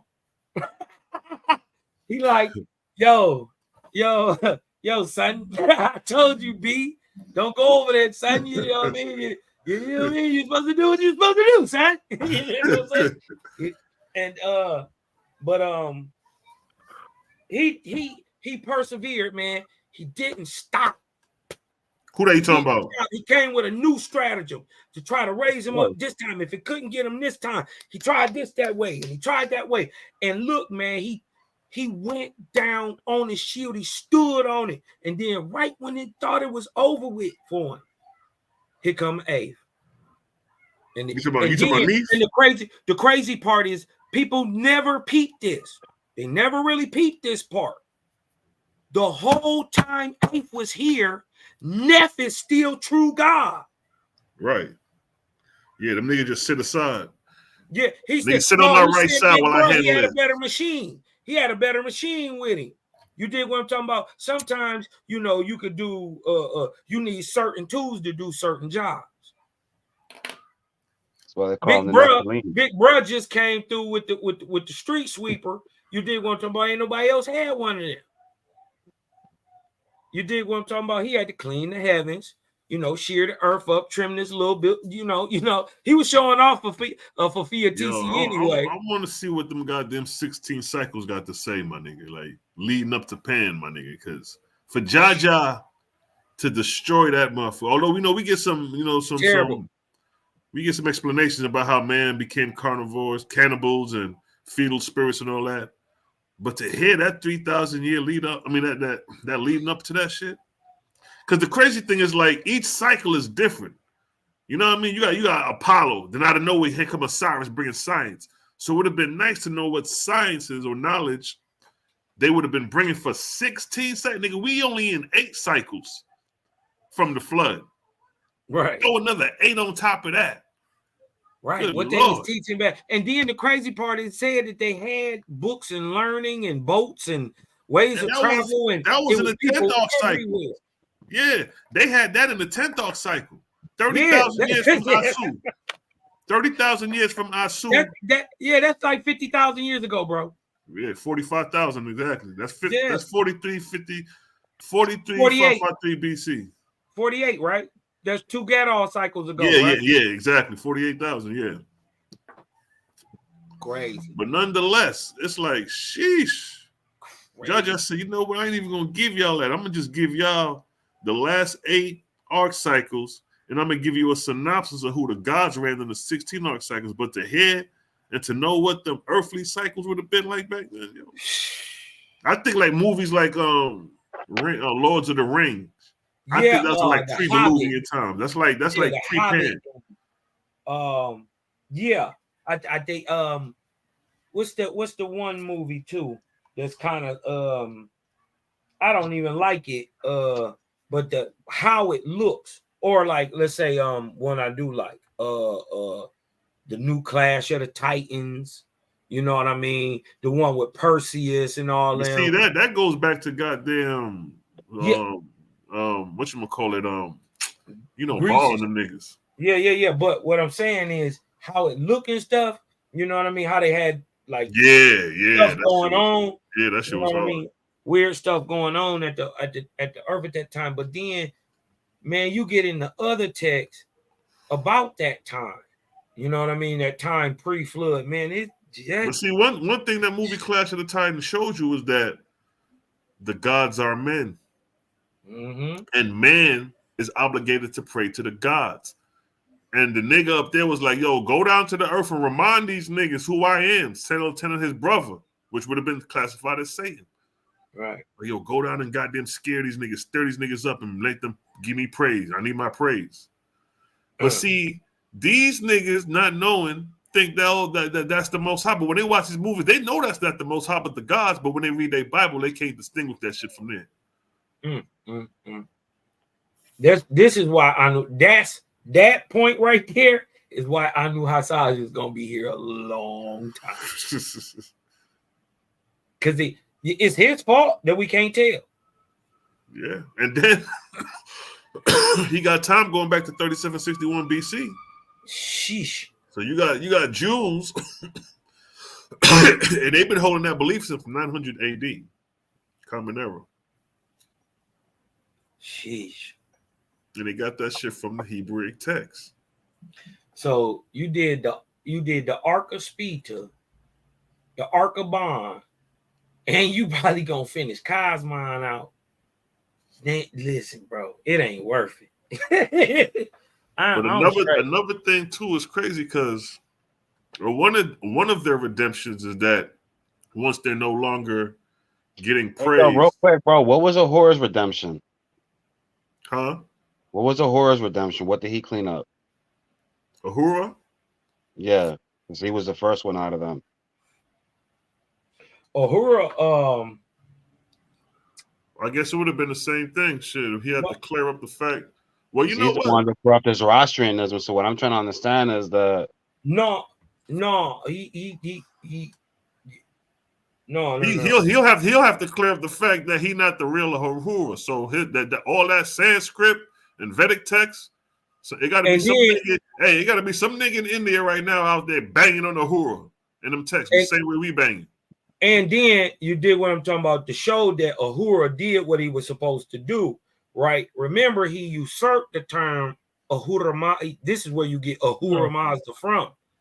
You did what I'm talking about. The reason that came about was he brought his people back from the Ark of Lu, raised them up high, and remember, he got them above Eskra. He got him above Eskra and that fall that ended up taking down Osiris and them. You see what I'm saying? Tien Suga, all that, and made Luamong and all them heavens fall. You dig what I'm saying? Luamong, Kabalactus, and Inochisa. Well, you know what? Hold on. That's a good point because if you think about it, Ahura went to Anu Hassaj to try to plead with him about his doing. So that shows you that Ahura was still doing his redemptive works even then. You got to remember, Ahura started. He started in the time in the Ark of Lu. Yeah, he was already the big dog for 2,000 years. Right. He had raised up to a certain status as some sort of angel or whatever. I don't know which one it was. He might even have been. He wasn't a lord, but no, he self-proclaimed himself. He self-proclaimed himself, but I think he was.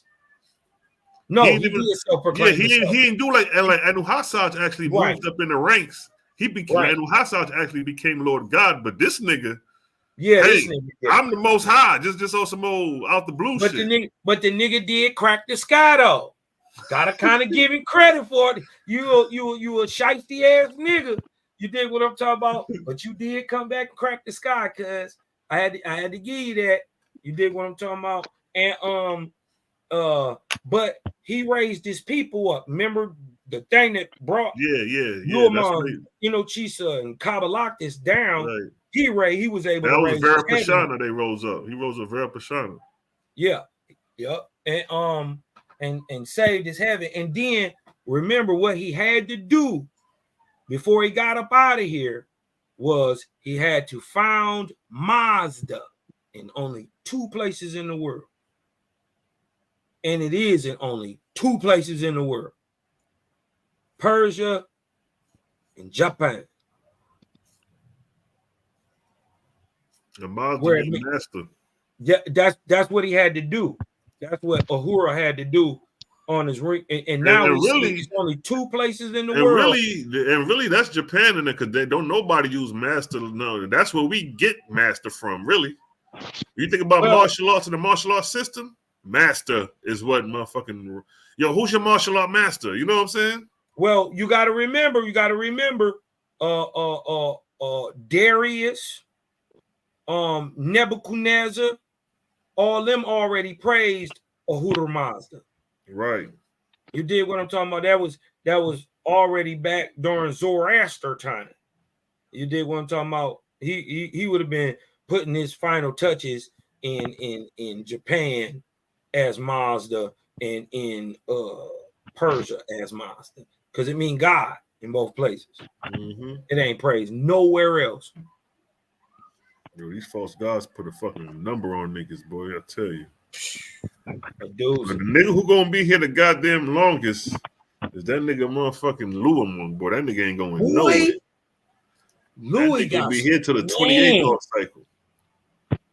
That boy got some that's what I was saying. I said another thing is that another redemption for these gods is that once they're no longer being worshipped.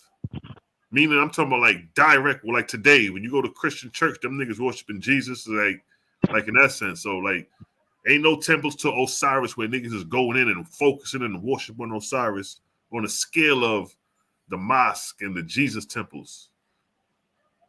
Same thing with Ashtaroth and Baal, although they got copycats, but them directly getting the worship shows a sign of, you know what I mean, a sign of progression and a sign of slight elevation, because now it's like, okay, look, Jaja, we're doing our works. We're no longer being prayed to on earth. You know what I mean? So that's like a lift off their shoulders. You know what I mean? But that's a hell of a work. Like Jaja say, like as long as the name Lord God I be a worship on earth, nigga, you ain't going nowhere. And then what about dudes like Osiris? It said, I'm gonna leave your edifices up here rotting as a testament that you was against me. You hated me. You did what I'm talking about. So imagine how righteous you get in the realm. Oh, every time you do this and look down at the earth.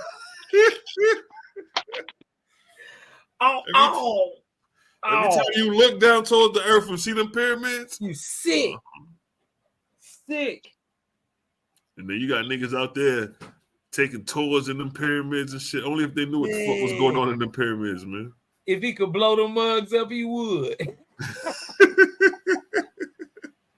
Man, if he could blow them bugs up, man, he would tell. Well, look at the temples of the temples in Anu. The temples of Anu. That shit is damn near gone.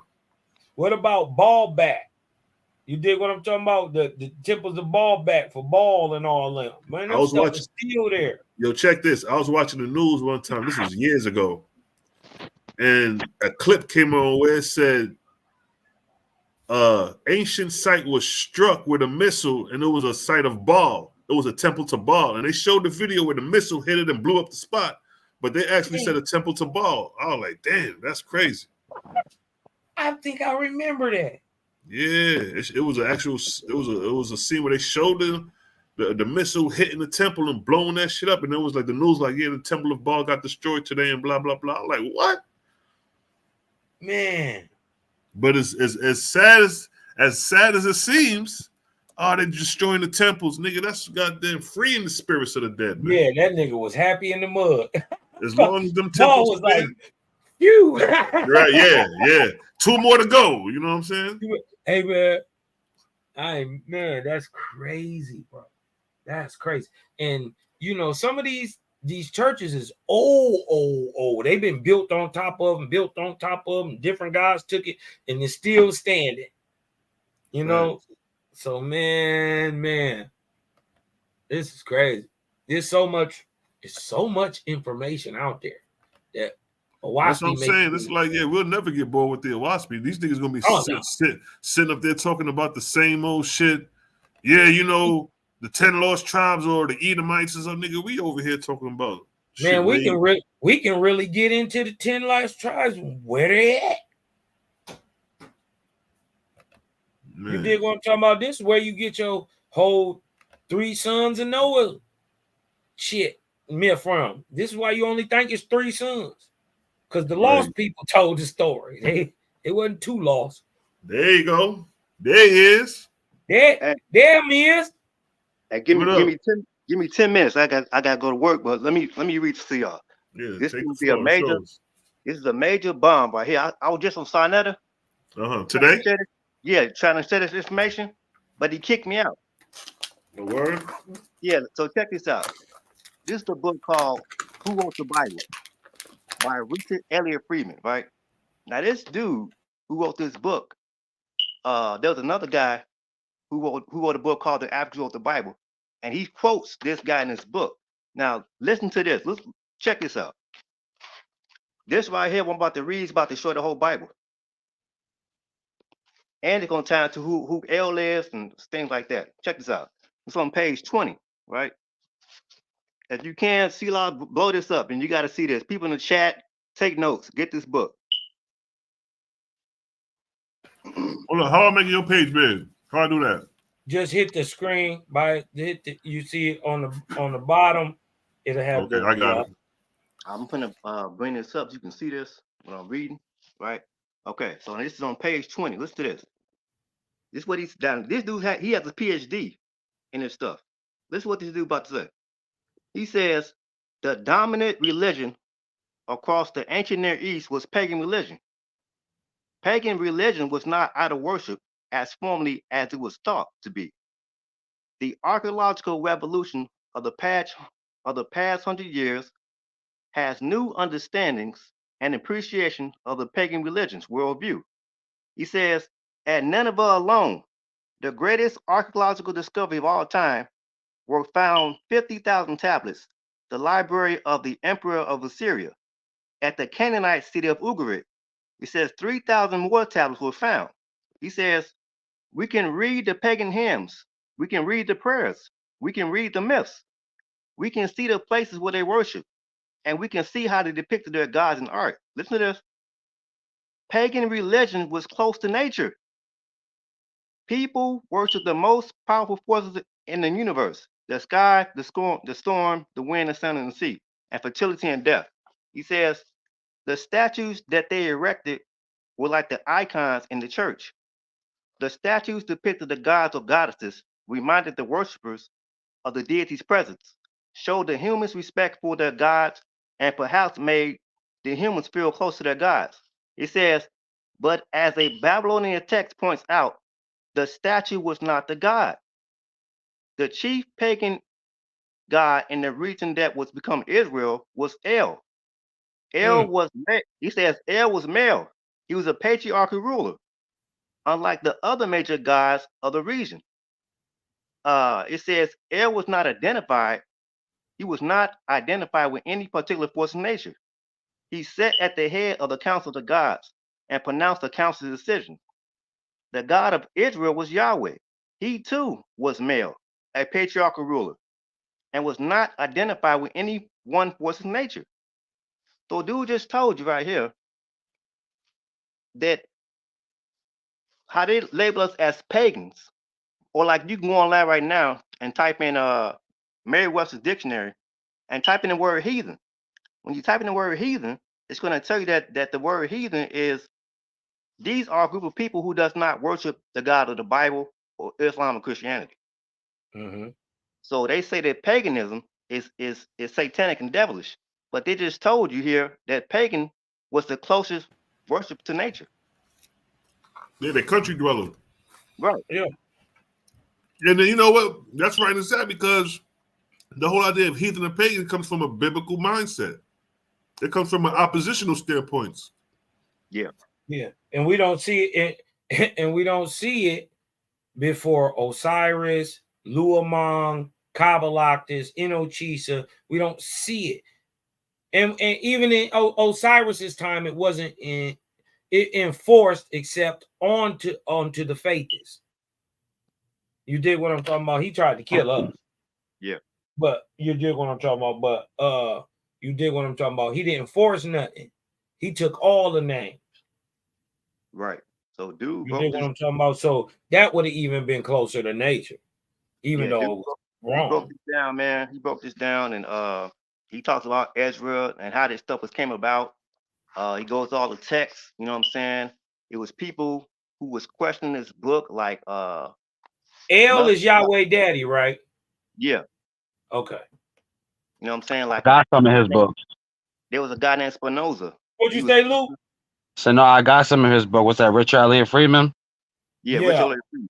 Yeah. Yeah, I got his books. So he does the documentary hypothesis. That's where I got a lot of my. I read an author. There's a site called Contradictions in the Bible. He quotes him, and that's how I came onto him. So I read some of his books. He's real good. Yeah. So like Spinoza back in the day, he was questioning the Bible like Moses couldn't have wrote this. And they shut that nigga up. Say, hey, man, you can't come out talking about this. You do, we're gonna shut your ass up. And that's what. Yeah. I mean, it's real simple when you get to looking at it. How can you write your own death? Exactly. That's the crush. That's a crusher right there. Yeah. Like, wait a minute. How can you write your own death? Like if I'm dead, who's writing my story? Like, wait a minute.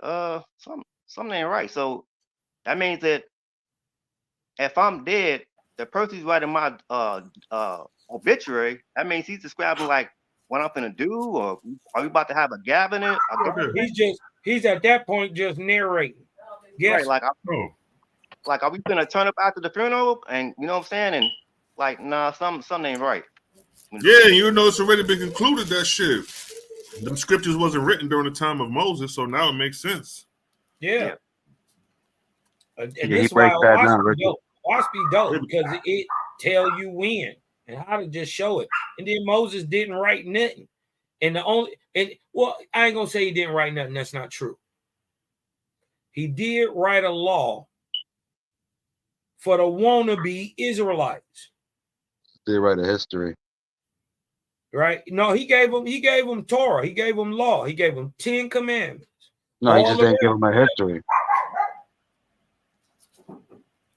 I got a book right now called he said, I'm about to die, and I got a pricking in my soul, and I know it's them Leviticus. I know it's them. I got a book I'm reading right now. It's called Albion Seed. That book is deep.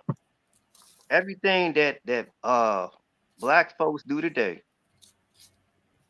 Oh my God, they learned all that stuff from Europeans. Like when it comes down to like say for instance, like when we go to church, you know how black folks be in church, right? They hooping and hollering and doing all that stuff, right? That came from Southern Ireland Scottish people from Britain, and they brought that over here. To Thomas Sowell? Huh? You listening to Thomas Sowell? I got Thomas Sowell and another guy named David Hatcherfield. He wrote you're talking about the black rednecks. You're talking about how black subculture comes from southern white culture, which comes from the west of Europe or the west of Britain. Yeah. Yeah, they're exactly right about that. Ghetto culture comes from the white folk. Yeah. So black folks think they're doing something special in the church. You don't learn this from somebody else. Up there hooping and hollering, singing and dancing. You're not doing nothing special. So that's why I said when you look into that, right? Since I started looking into that, you see a white person acting ghetto. That's the case. Yeah, it's not appropriate. It's not appropriate to say that a white man is acting black if that shit originally came from him. Exactly. No, he's just acting ghetto.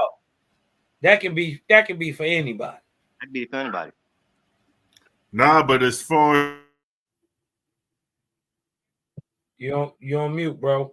Cut out. Yeah, cut out. You're on mute. You're on mute, bro.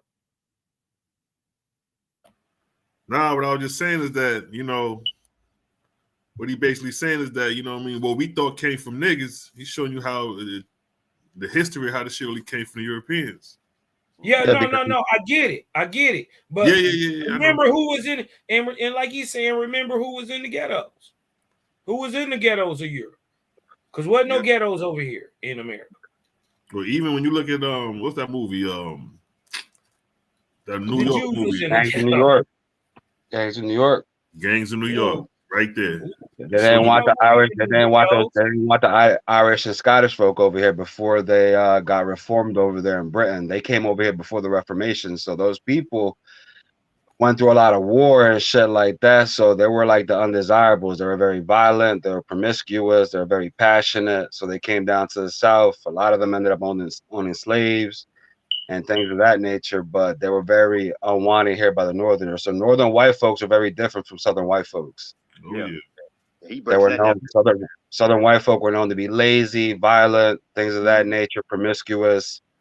They didn't really want nothing to do with them. So, long story short, what happens when you have the Proclamation of Emancipation, the blacks got freed, a lot of these people were around that culture, so it kind of just stuck to them and took it to the ghettos of the North, and it just evolved into what you consider black subculture, ghetto culture, or some call it, ratchet culture, and that Yeah, was but propagated I to the think that CIA got to by do with that term black. You dig what I'm talking about? Because when we get to looking at a lot of these so-called runaway Negroes, they sure got a lot of pale skin, blonde hair, and blue eyes.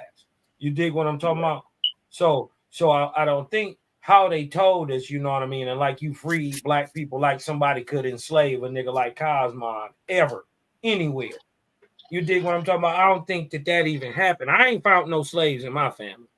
None. Yeah. So either way, You whether there dig was what- slavery or not, they took that culture that was imprinted upon them and took that to the northern ghettos of the North, Yeah. and that Yeah. evolved into Yeah. black subculture. That's how that shit evolved. It evolved through that. You know what I'm saying? And then it was propagated through the CIA, and that's when you had hip hop didn't start out like that, but you had gangster rap and stuff like that. That kind of propagates what you had going on in Southern culture. So that's why Thomas Sowell, he just calls them black rednecks. And he got a book called Black Rednecks and White Liberals, because white liberals kind of they let it pass, they let it slide. But it's just a backwards culture. It's not good. You know what I mean? They Yeah. held white people back when they were doing it. And it's the same with black folk. If you keep continuing that culture, it's gonna hold you back. You know what I'm saying? Yeah. So I ain't black. I know what that mean in law. You know Oh what I yeah, mean? I'm gonna drop a video. I'll probably do it next week on that black white stuff. Man, they might flag my ass. Cause matter of fact, I just went on my account last 2 days ago. I was looking for a particular video I had put out. It's called Germany's Black Holocaust. So I'm looking for like man, where my shit at, man? I did a video like 3 years ago, right? Like where my video at, man? I'm going through my message and stuff like that. They said we looked at your video and we felt as though it was violating the rights. So they put the video on they put it on private and locked. So I can't even unlock the video unless I put an appeal out. I was like, man, wait a minute. I did this video like 4 years ago. You niggas just not seeing this, and you want to flag me for it? You know what I'm saying? So I gotta, like I said, when I put my stuff out, man, I gotta be real. I gotta be real discreet, man. How put my words out. You know what I'm saying? Because they don't. All I do, man, I just buy the books, bro. I just buy the books. I get my commentary. Like, man, I didn't write none of this shit. I get my commentary, and they don't like how I commentate. Yeah, I mean, you know, sometimes you gotta hit them with a little seasoning. You know what I mean? A little paprika. You dig what I'm talking about? You got to get that soul cooking just right. You see what I'm saying? Sometimes it's really an art. It's really cooking. You know what I mean? Because sometimes there's ways to say and do everything. You know what I mean? And still get your point across. You know what I mean? And boy, you know what I mean? So they don't come back, and you might want to sauce that thing this time. You know what I mean? Matter of fact, Cosmo, I think like the last time he was on the show, you have brought up the Vikings, right? I did a video on that about the Black Vikings. Like, how come the Black Vikings how come they're not talked about? Like, why is that history left out? So I got a book on that. You know what I'm saying? It goes into their religion, what they was doing, things like that. They was called pagans and shit like that. And Wasp be crazy. It's Wasp say them people a mix of indigenous European stock with Egyptian stock and Jewish Israelite stock. They say that make up your modern white people or European. Yep. Black and white. Yeah. But like I said, man, the last time I was on here, man, I'm done with the labels like black, white, green, brown. We all have the same biological makeup. Man, we passed that shit, man. We only dealing with this shit because we dealing with these motherfuckers over here who don't want to see the highlight, and we got to stoop down and, you know what I mean, straighten that up. But nigga, I don't think about no skin. We mineralites. That's why I did that video years ago, nigga. We mineralites. Body made of minerals. That's undeniable. You based off your goddamn behavior and behavior alone. Yeah, So I'm dealing with the that's Muslims now, so you don't really gotta deal with the colorisms when you deal with them. I'm in a Muslim chat now. I'm dealing with them, so that's a whole nother monster. But you at least you don't gotta deal with colorisms when it comes to them. They don't really deal with the whole race thing.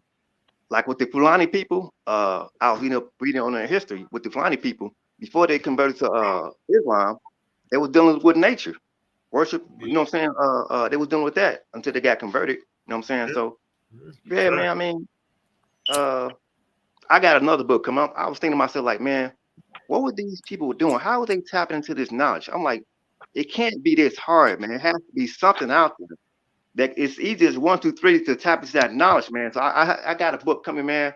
And if I figure out how to do that shit, watch me tell you how to do it. Watch me tell you how to do it. Let me show you.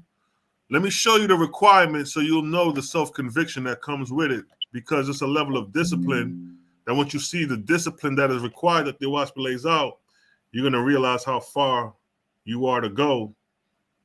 Because, you know, niggas be hyped up. I be hyped up like, yo, nigga, I'm close to the truth. The next thing you know, I read this shit like, man, nigga, let me sit my ass down somewhere.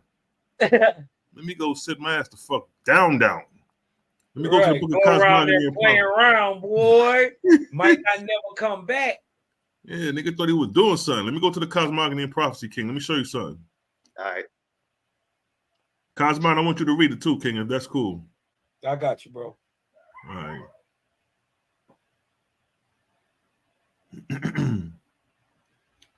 One second, let me go to it real quick. Cosmogony and Prophecy. Gotta be here. They talk about the discipline. Hold on. 1 second, where that shit at?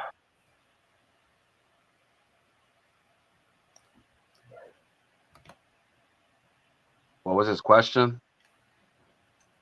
Tapping in, basically. So I'll just How do you prep? How do you get there? How do you know where you at so you can judge and gauge how far you need to go? Hold on, nigga. That's sure. Yeah, bro, just get out there. You know what I'm saying? Go get your alms bowl. Go out there. You know, get out there with the homeless folk. Get a little bit of that sauce. Yeah, that's part of it right there. Yeah. But the main part, the root of this shit, the meat to this shit is right here. All right, first read this right here, quick. First, Cosmo. First read this. It ain't up yet, cuz. Oh, my bad. All this time I've been talking, I thought the screen was showing. Shit, I'm gonna take my alms bowl over there at Allegheny over there in Philly with the crackheads and the dope heads and shit and see how that goes.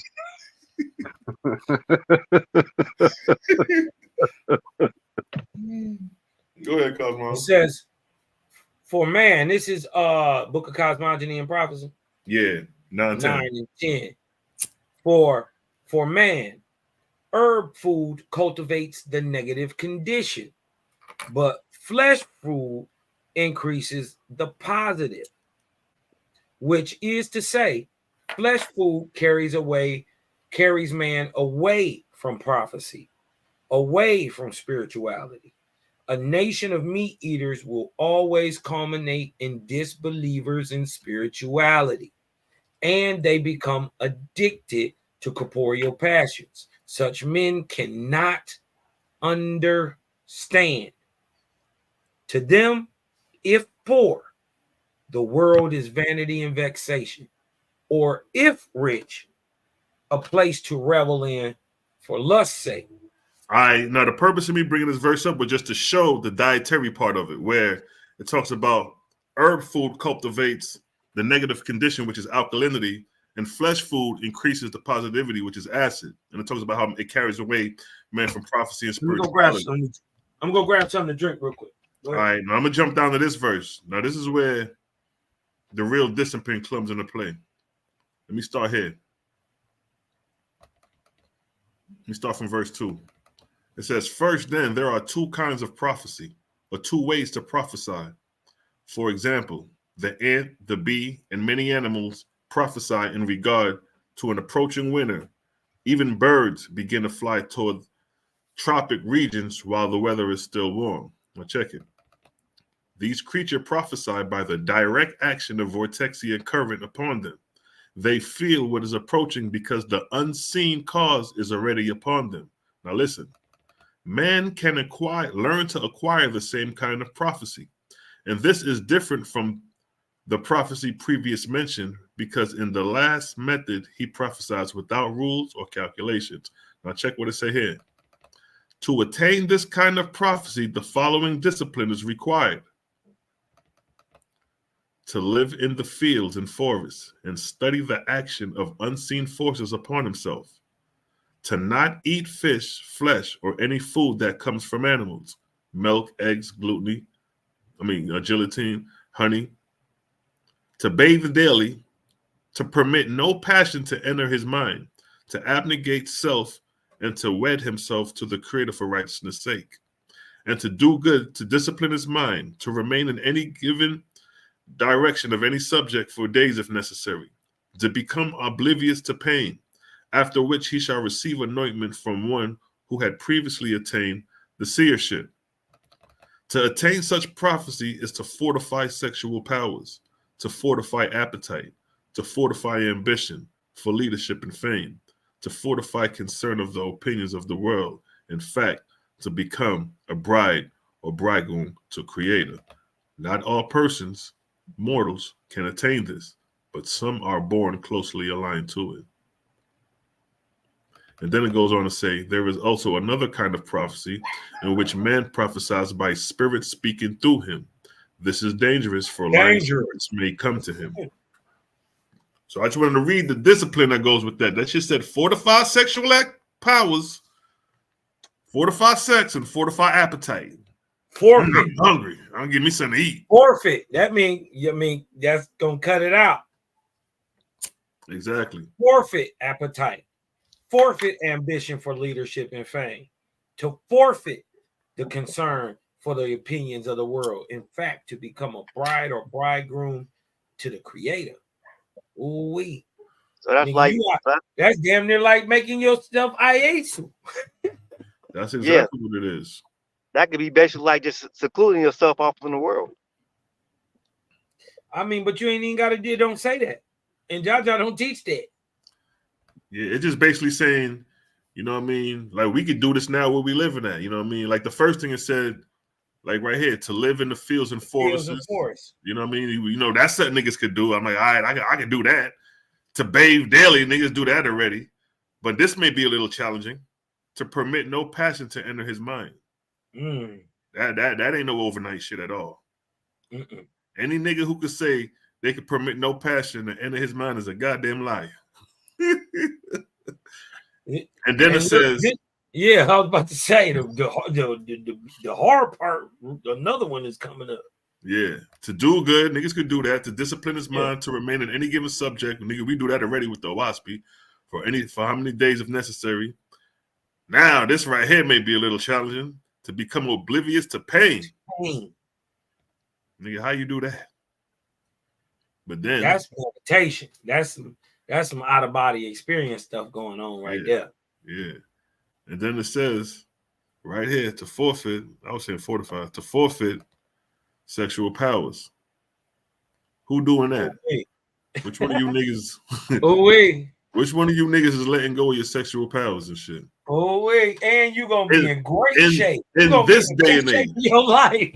Yeah, in this day and age.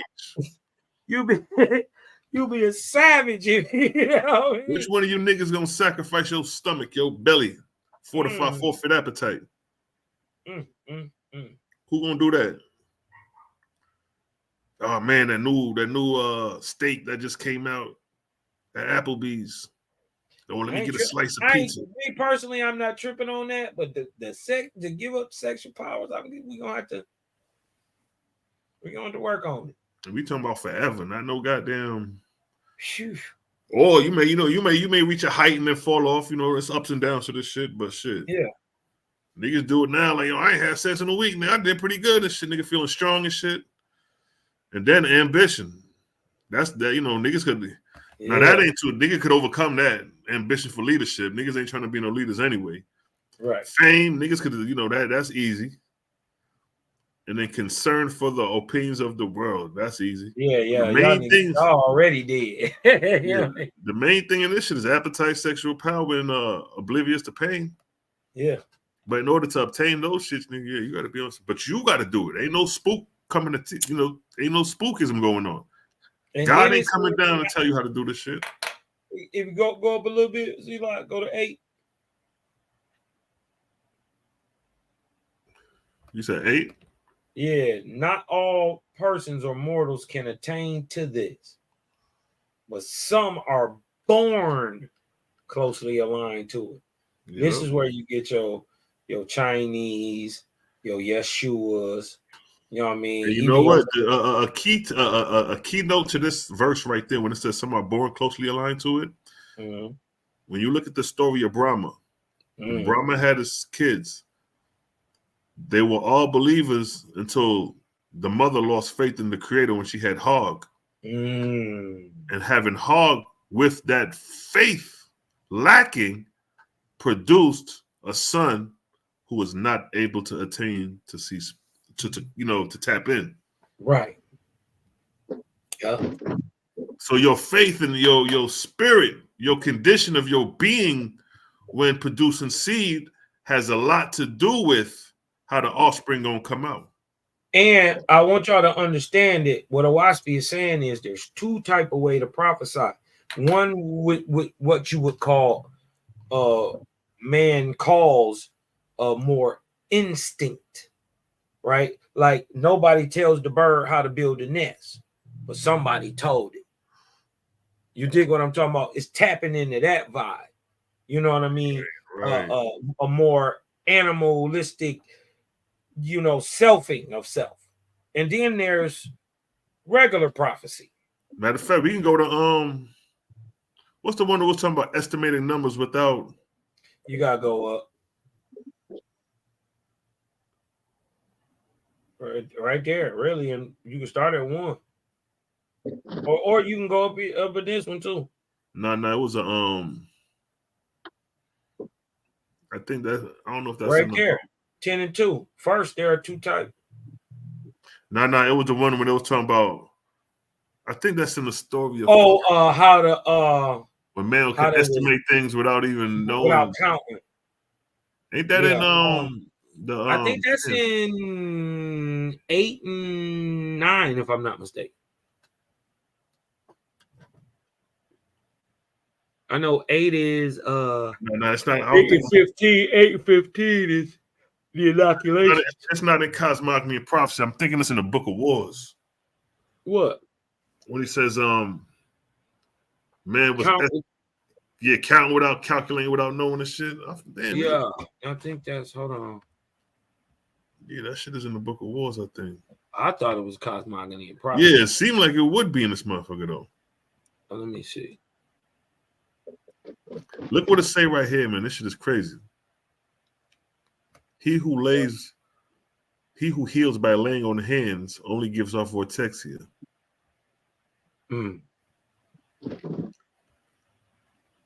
That he has previously received, let him see to it that he replenishes himself by sunlight, so-called sunlight. Look at that. That's key. Replenish himself. That's telling you right there. Get your ass out in the sun. Yeah. Nigga, the sun got healing powers. Nigga, if you could heal by laying hands on a motherfucker, you got to replenish it in sunlight. That's the greatest vortexian current you getting. It says, in trees, he said, replenish himself by sunlight and trees and herbs and ground to walk on. This is grounding. Shoes, right. With your shoes off. Exactly.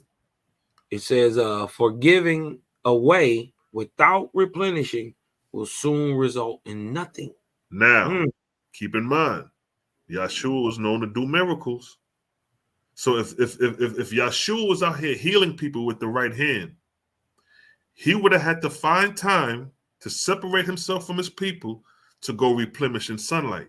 Now, a lot of times, if you notice, in a story, it'll say Jesus left alone by himself and went up on a mountain. What you think he was doing up there? Replenishing.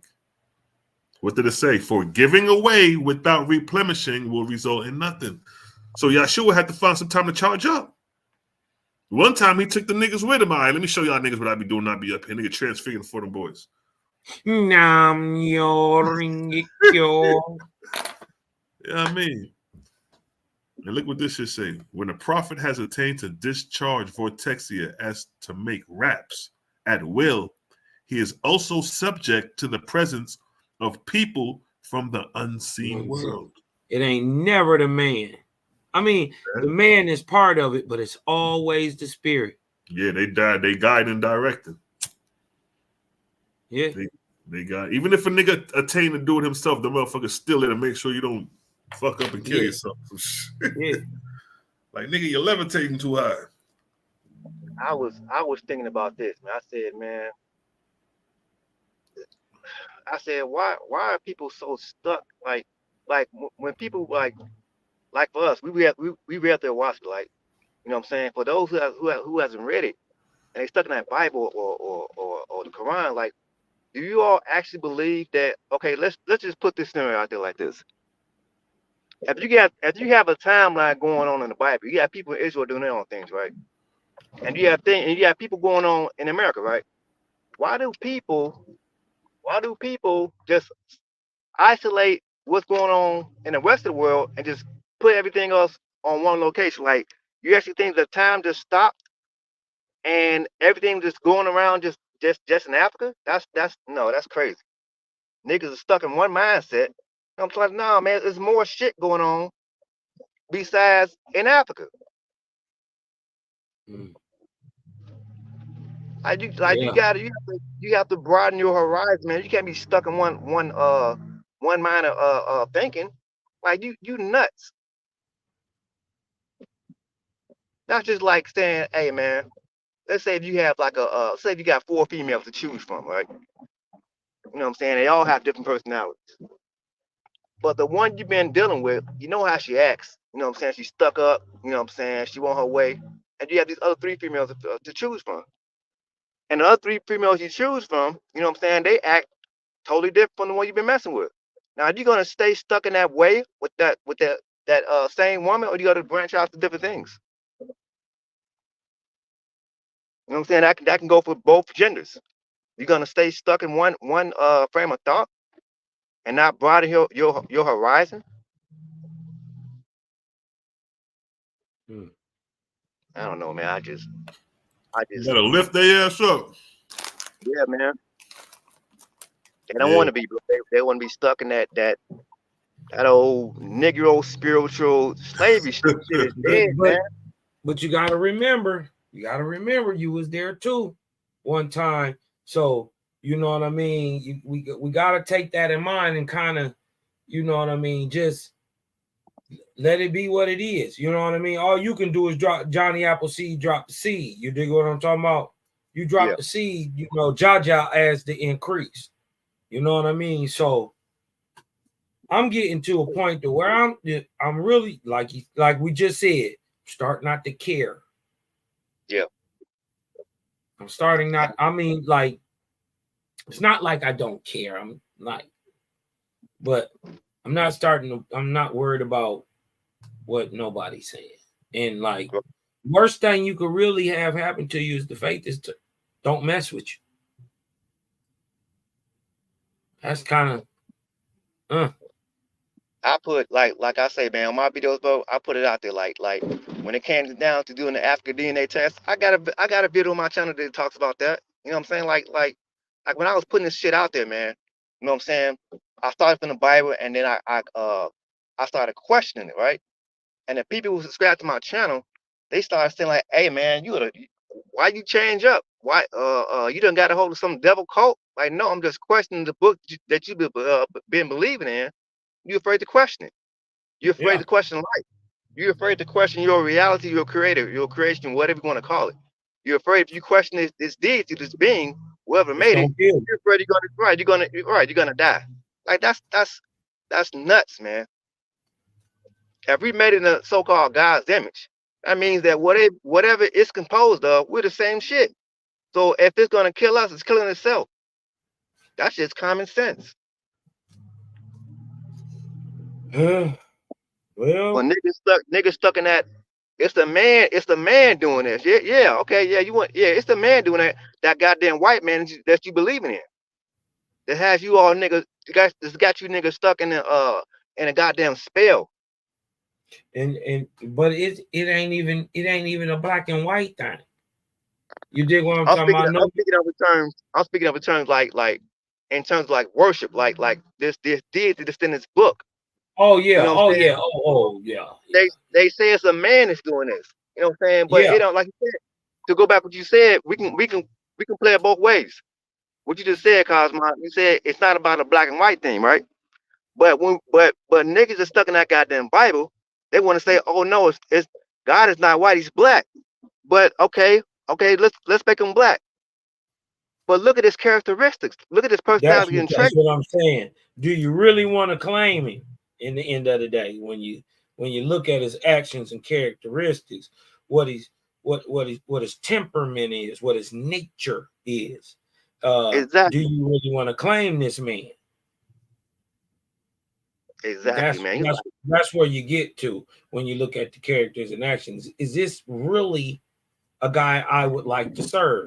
Do I want my God on the regular sending 2 she-bears to kill 42 children?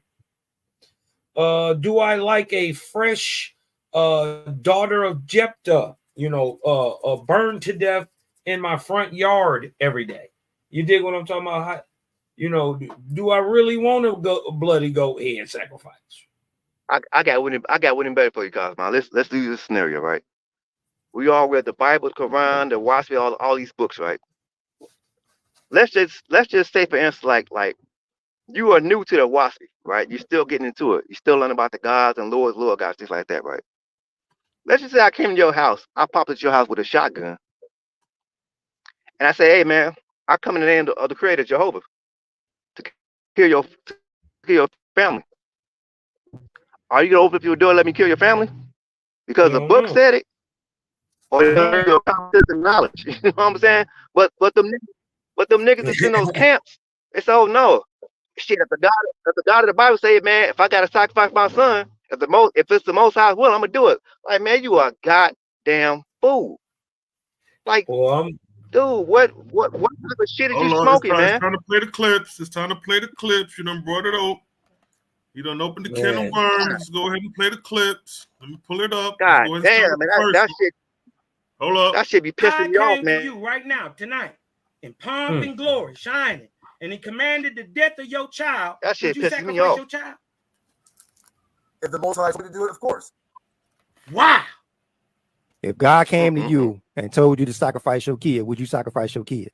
Hell yeah. Question for is, would you kill your child, your son, if your God told you to? You said if the Most High told me to? Yeah. Or man, the Most High said do it, then that's what it is. What? Is that if a child was to be rebellious, okay, towards their parents, they was to be taken down and stoned to death because of that. You see what I'm saying? Would you do that? Would you do that if your God came back to you today in glory and said, I want you to stone your son if he get rebellious? Would you? Would you do it? Yeah, I probably would. Yeah, I would. Wow. Your child or your grandchild if your God told you to. That's sad. Oh man. So that's a yes? Yeah, it's a yes, but I think that it would be a test. I don't think the Lord would actually tell you to do it. I think it would just be a test because we can see you'd be willing to go through with it. Or I'll go through any trial the Lord puts me through. You would, okay. Ecclesiasticus. Coming back. So what you were saying, how these niggas will do anything for their God. So like you say, you knocking on Cosmo door and Jehovah told me to kill your family. You just heard from these niggas that they will kill their kids if they God say so. So you got some niggas that'll knock on your door with that shotgun, and if you open that bitch, they coming through blasting. But I'm gonna hit you like this, cause in the book of Sean, it say, man must learn to overcome evil all on his own. And I'm gonna send that boy home with 2 packs in his ass. He ain't gonna come back no more. Cause Jaja said, boy, you got to lay on the floor. You got to get up out of here. Got to get up out of here. That's funny. Jaja say, this the Cosmine era, nigga. It's great physicality and great spirituality all at the same time. Right. You run in my house, you want to. If you want to, that'll be the last house you run into. You're gonna run into the hospital next. So you mean to tell me that's the best they can do is quote Bible verses. You don't know who wrote this shit. A fucking dog could have wrote it, but you say it came from the Most High. Like, dude, what type of crack are you smoking? The character don't make sense. Hold on, I gotta play this real quick. When Cosmo started doing that preacher shit, it made me think of this clip right here from this from the show. Let me pull this shit up real quick. Hold up. Yeah, listen. Don't let your false God get your ass shot. Get your ass dumped out around here, nigga. Y'all don't teach us to be no punks. I don't know what you talking about. I got that Ahu blood in me. You did what I'm talking about. You remember this shit right here? Remember this shit? That every now and again. Oh yeah, that's a classic.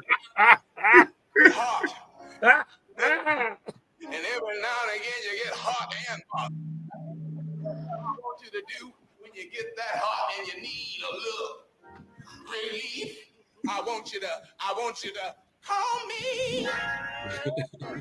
Don't ask no questions. That Gloria. Good to see you too, Miss Williams. God help. His only son.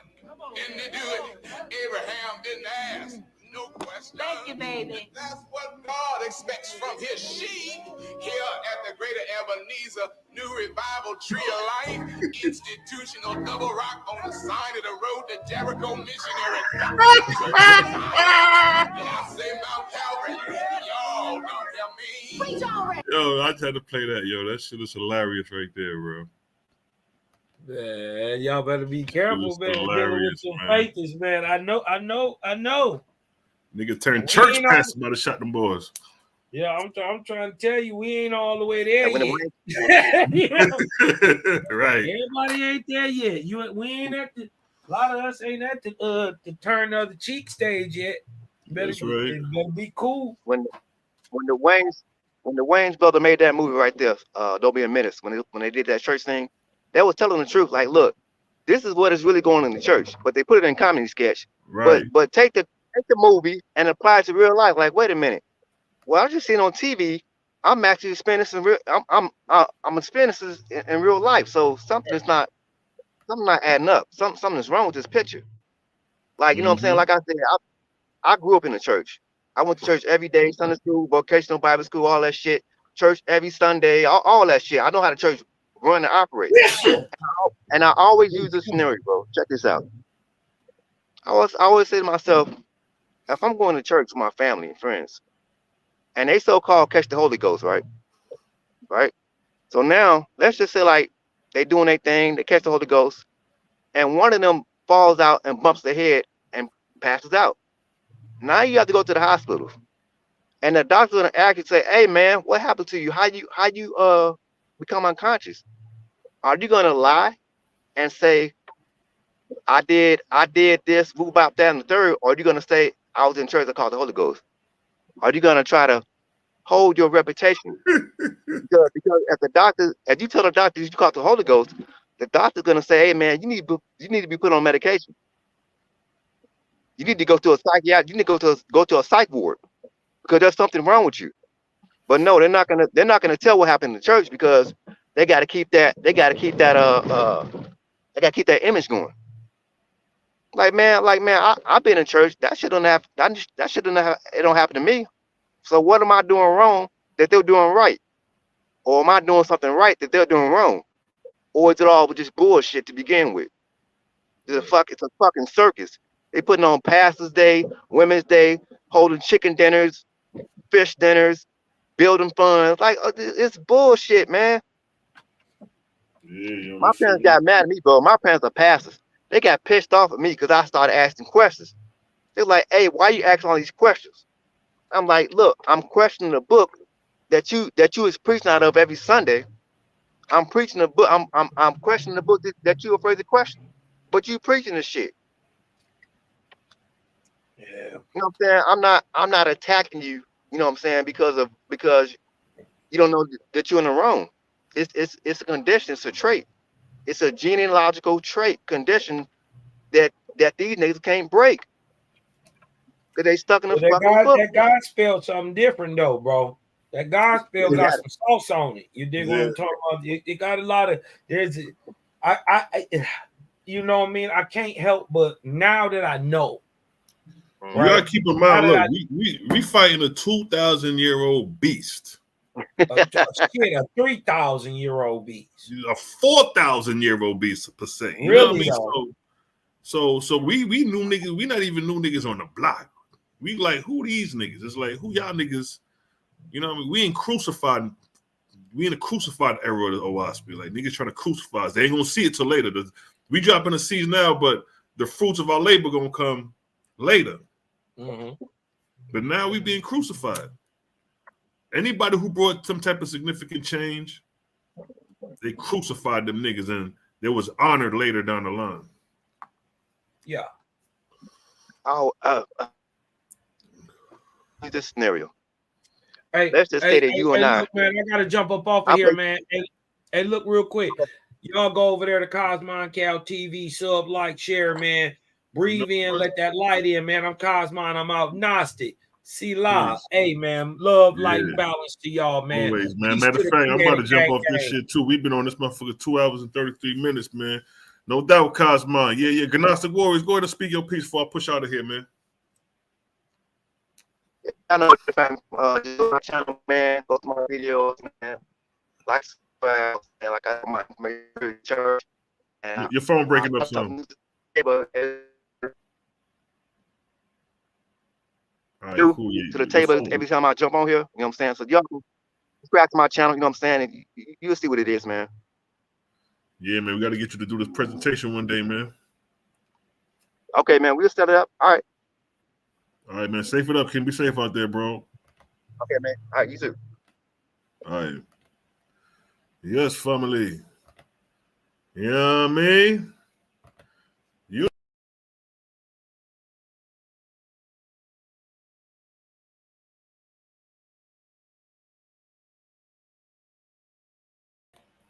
Well, go on, family. We're going to go ahead and sign out. You know what I mean? Create a gang. You know how we do with another good session with the gods. You know, the brothers came through, did their thing.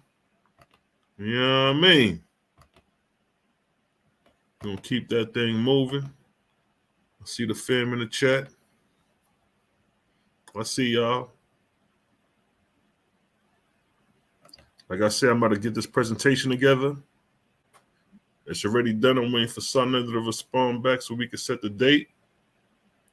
And we're going to get this thing popping, family. Yes. We're going to get this thing popping. What up, Elder? I see you, King Snoop. What's good, fam? Peace to the righteous gods. Shemesh, what's good? I see y'all, family. See y'all in the chat. Abba girl. Where say Abba girl? Messiah data. Bronze Yogi done tapped in. Sharice, what's good? I see y'all. Prophet Greer. Prophet Gear. My brother. You done tapped in. Yes, family. If I play the music and sign out still, you know. Let's run the rhythm. Hold up. But before that. Bittersweet Herbals. What it tastes is bitter, but the results are sweet. Bittersweetherbals.com. Run the rhythm. Bittersweet Herbals. What it tastes is bitter, but the results are sweet. Bittersweetherbals.com. Make sure to get your bitters, family. And we out of here.